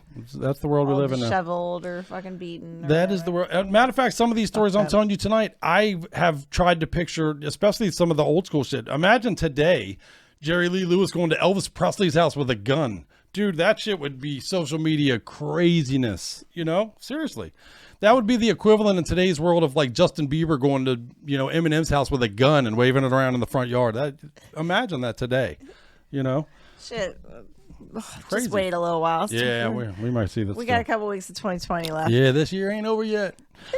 But like this is another one. Izzy Stradlin back in the day. This one's way back in 1989. Got on a plane, was drunk as fuck, demanding drinks from the people who were refusing to serve him because they said he was overserved already. Right. He said, I refuse to be waiting any longer for my drinks, and just went on and started lighting cigarettes, which is funny part about this article. Honestly, the funniest part of this whole story is he was lighting cigarettes in the non-smoking section of the plane. In the non-smoking. Yeah, indicating, of course, that there was smoking sections in the plane, and I remember that shit. Right. I remember getting on a plane and lighting a cigarette. You do? Yeah. Crazy. Not anymore, my friend. Could you even imagine going into a plane today and lighting a cigarette in the goddamn tin can in the sky? Not at all. Crazy. Shit, back then the pilots were smoking up front, fucking flying your plane. Crazy. Yeah, but apparently he got arrested for going off and, kicking people and punching people and lighting cigarettes and all that. I think you can take one lighter in case you have a stopover, but Yeah, crazy. Michael Todd from the band Coheed and Cambria. How about this one? Michael Todd, former bassist for Coheed and Cambria, in 2011 outside of a show in Mansfield, Massachusetts. While the band was waiting for him to show up and play bass in a show, he was holding up he went into a fucking drugstore, a Walgreens. Yeah, I knew that. He went into a Walgreens with a note saying he had a bomb on him and he was going to blow up the place unless you give me all your Oxycontin. Oh, no. Yep. So he left with all their Oxycontin, took a bunch of them, went to the stage where he was arrested. The people tracked him down and arrested him. Obviously, he never made it on the stage. A week later, Coheed and Cambria announced they had a new bass player. We have replaced Michael Todd in the band. He appears to not be any good to us any longer. What about George Michael? Do you remember George Michael? Yes. Yeah, everybody remembers old Wham! And what was that? I Want Your Sex. And what was the father figure song? That's the one my sister used to play over and over again. Like, Jesus Christ. Oh, my goodness. He is not your father figure, I assure you. But anyway, everybody remembers the big famous thing. He was arrested for exposing himself in a bathroom, and you know, it led to him coming out as being homosexual, you know, but it led to his formal coming out in public and all that stuff. But what I didn't realize was that he pulled out his junk in front of a cop.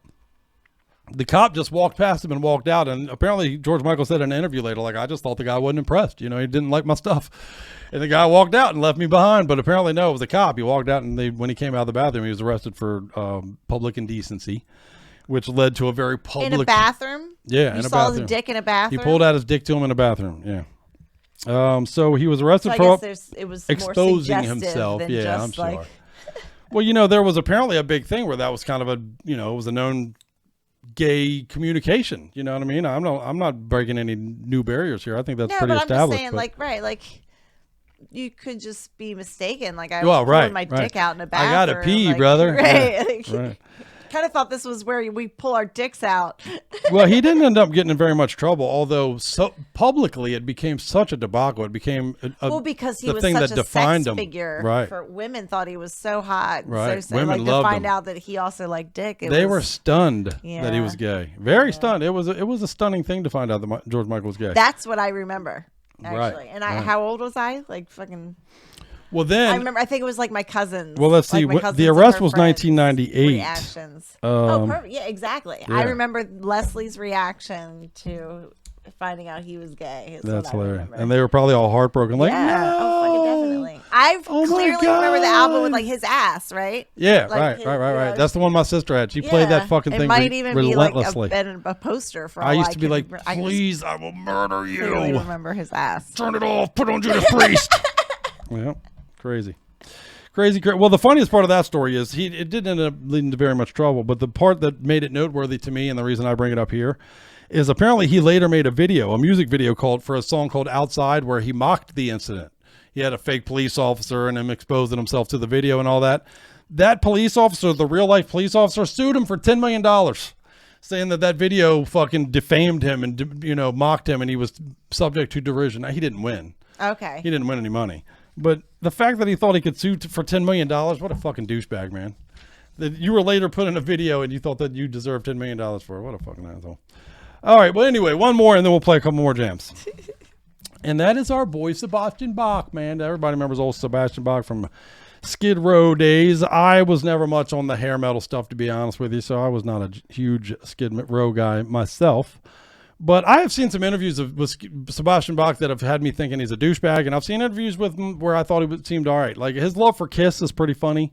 You know, he's another one that collects a lot of Kiss stuff, very much like Corey Taylor does. Okay. You know, he's got a huge affinity for Kiss. Anything ever that's ever had Kiss on it, Sebastian Bach owns that shit. And I don't know, I think that's kind of funny. But anyway, in his hometown of Peterborough, Ontario, he was out there. He was apparently they were sitting at a bar, and the local musician was done playing music for the night. And they kept getting on the guy to play more music, and he kept saying he didn't want to play more music. And I guess Sebastian Bach got pretty violent and like pushing on him and, you know, physical on the guy, man. And he was asked to leave the bar. So when he was asked to leave the bar, he lost his mind and started fucking throwing wine bottles around and that kind of thing, and he was arrested for it. But he was later said, I just dropped a glass of wine, man. What's the big deal? If your grandmother goes to Friendly's and drops her tea, nobody arrests her. Which, shut the fuck up. Are you shitting? You threw a bottle of wine, dude. It ain't the same thing. It's not the same thing. So anyway, I don't know. I thought that we could literally do entire episodes about celebrities getting arrested, though, and that's all just people I thought were noteworthy to us. Right. If we got into like the fucking hip hop shit and a whole bunch of those other genres, the early rock and roll, man, is rife with some crazy Aerosmith and Motley Crue and all them motherfuckers. I'm sure. Crazy stuff. Crazy stuff. All right, well, we got 2 songs lined up for you right here. We're towards the end of 195. Don't go nowhere yet, man. We're gonna work it out. We got more blood to shed here tonight. And we're going to open this 2-pack out with some Scion of Darkness out of Austria. This is a debut release. Oh, okay. Yeah, man, we got plenty of those tonight. Down Path. They are fucked up already. Yeah, you motherfuckers ain't walking.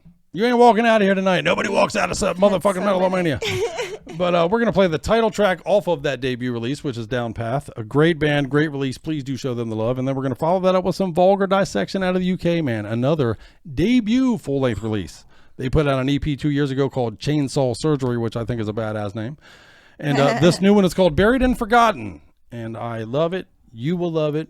Debuts abound here tonight on Metal-O-Mania. So everybody's going to be fucked up. Woo, I know. You're welcome. Nobody's going to work tomorrow. Yeah, you take the day off, man. You're welcome. Call in sick. Tell them the Crip gave you permission. That's all Mom says. Yeah, there you go. I got a note from my mom. Metal on. You're really very deep. I just sound deep. Deep down, I'm very shallow.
There's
I want this loony bin closed down. You tell him off! Crowd here in Revere, big fan of Chemical. Archibald Peck. This could be the first blemish on the record. Oh no!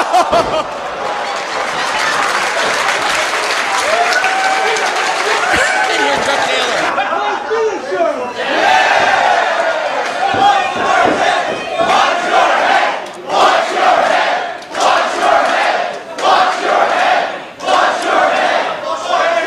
This time Archie's aware of it. I know an unmentioned Kennedy got stuck on the ceiling. Real trouble with low ceilings.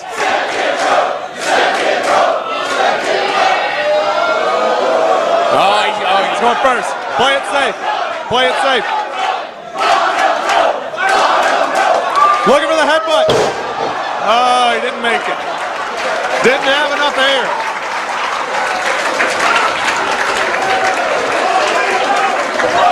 Oh, he got him! He's got him coming! Whoa! I thought that was it. I couldn't tell from my vantage point. Did actually Remington drape Archibald's Peck arm over himself? He's a real sweetheart, this guy. Welcome back to Metal-O-Mania. On tonight's menu, scrambled brains and underwear stains.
This is a fucking written invitation to your dick from the internet.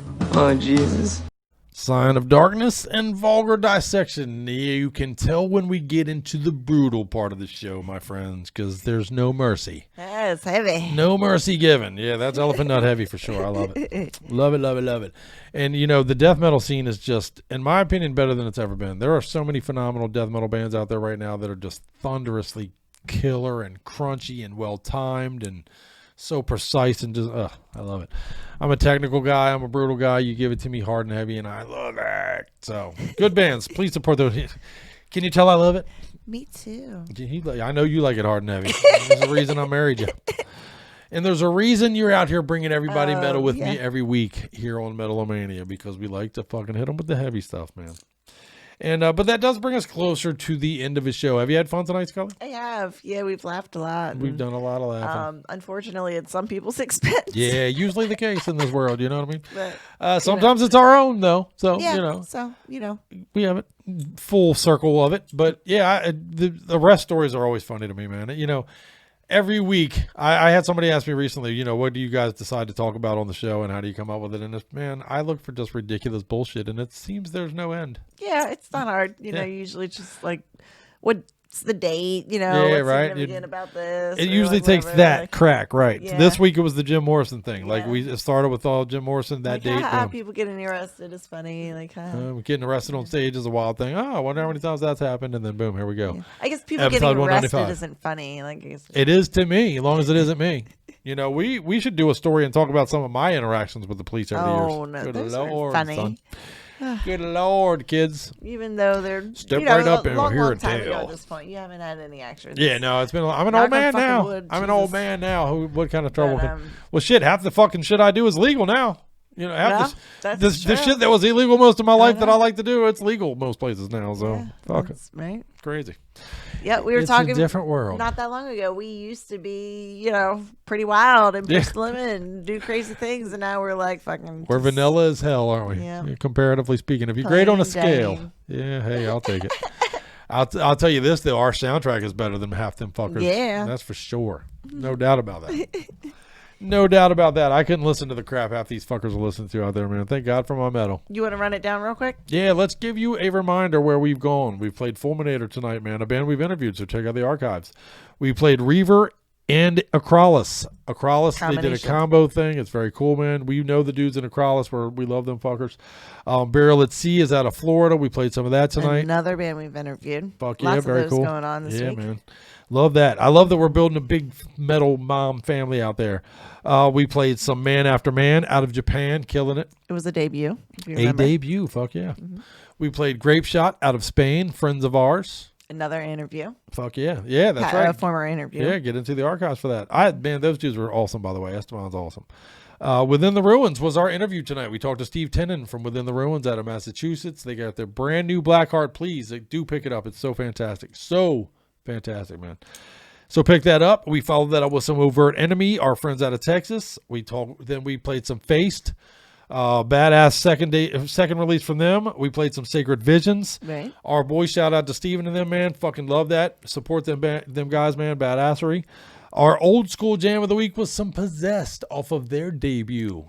We're saying debut a lot in the closer tonight, man. We're finishing it up strong. Yep. Sealing it out. Hard and heavy. That's right. That was The Exorcist off of Seven Churches. Still in my mind, the very first death metal album of all time. Well, we've debated it in the past, and I'm open to your suggestions, but you're wrong. And then we played some Asphyx, by the way. Necroceros was that release. Botox Implosion. Love them dudes. We played some Truth Devoid, Ritual of Decay. We played Scion of Darkness and Vulgar Dissection, which brings us to our last two. We have two more that we're going to leave you with as we close down episode 195. And man, you're not ready. Even though we gave you all that preparation, you're still not ready, because we're going to crush your skulls on the way out of the door tonight. It's such badassery. Are we allowed to say that, or are we going to get arrested when we might get arrested for inciting a riot. Get out of here. We could get arrested for inciting a riot just from the badass that is these songs, man. So there you go. Good thing they don't know where we are. Fuck yeah, right. We're hidden in the fucking sleeping dog bunker. Snoring dog bunker down here, and dude, the dog has been snoring through the whole show tonight. If you can't hear him, I'm blown away. Yeah, it's crazy. He is cutting some logs down there. I was just about to say that. With all this brutality going on, he's just sleeping through it all, man. He sleeps through the apocalypse. Yeah, that's true. Yeah. That is a metal dog right there. He's like, yeah, whatever. Slayer, I can't sleep, motherfucker. What's up? All right, well, let's play the last two songs. Okay, let's do it. And thank you, Scully. Metal, much love, much metal to you. Much metal, much love. Good stuff. And thank you all for hanging out with us, man. It means the world to us. Please do grab a friend, bring in some more metalheads. Let's make this thing bigger and bigger and bigger. That's the goal. World domination. Let's share and support the scene. Fuck yeah, man. Support and show some other shows. It's getting late. I know. We'll go tuck you in right now, Skulls. We love you. Like, follow, subscribe, support the scene is, what I'm trying to say. Yeah. That's what we're here to do, man. And we'll go put her to bed after these jams. But we're going to close with Vox Mortis. Vox Mortis is they're friends of ours out of Indonesia. They're just killing it, man. This is a debut also. Their demo releases. We played a song from them before. We're going to play Forever No to Dog Meat tonight, which is a brutal song about the dog meat trade. It's a badass song, man, out of Indonesia. Okay. Love these dudes. And then we're going to follow that up and close the show with a pretext to human suffering. We're going to play Rotting Sanctum, which is the title track off of these brand new album. These guys are out of everywhere. They're out of the United States. They're out of Canada. They're out of Mexico. It's kind of an international conglomeration of metalheads here. Okay. And this is a debut EP from them. So if you weren't drunk before the last break of the show tonight, you are feeling it now. You ain't walking out of here. So, hand the keys to somebody and let's mosh our way out the door, man. Thank you again, for real. You guys kick so much ass for supporting the show. It means the world to Scully and I. And we'll keep trying our best to fuck it up, All right, well, again, 17 more jams of badassery. 15 of them are in the can. 2 more coming at you right now. And we'll see you next week where we'll be joined by Zach out of Morbid Cross. Can't wait for that, man. Dude, that's an interview we've been trying to get together for a while. And when you hear why it's taken a while, it's going to blow you away, man. Dude's had a year. Right on? Oh, yeah. So, all right, well, let's play the jams for him. Skulls, you ready to get out of here and go get some rest? Mm-hmm. Good night, guys. Mosh it up, man. Love you guys. Thank you for hanging out. Don't go yet, though. Yeah, man. Breaks up. Because you're an emotional cripple. Your soul is dog shit. Every single fucking thing about you is ugly.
expect to run with the wolves come night, and we spend all day sparring with the puppies.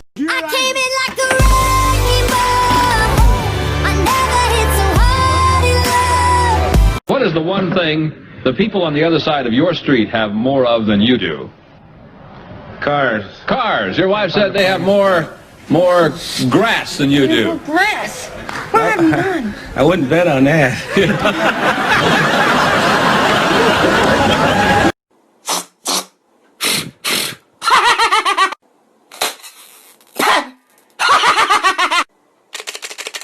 Go, go, go, go, go.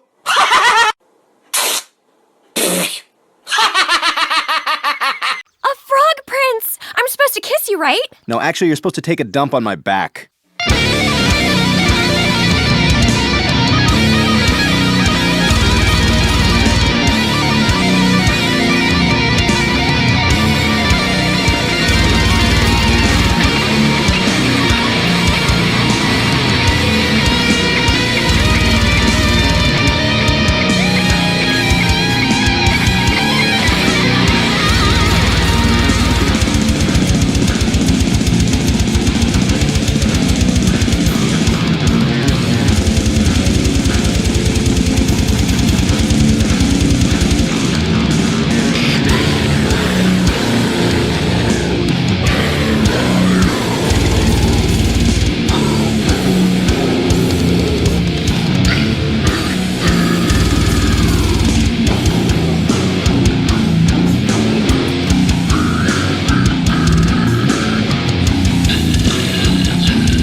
What the fuck just happened? This just in, scientists have discovered that once you've been infected by Metal-O-Mania, there is no cure. Contact Scully right away for more and more metal to feed the dragon. Hey, I'm Colin. I'm Dave. I'm Marley. I'm Jordan. And I'm Scott. We're Hyperia, and this is Metal-O-Mania. This is Tyler with Blessed Curse. You're listening to Metal-O-Mania with the Crypt and Scully. Crank it and enjoy, metalheads.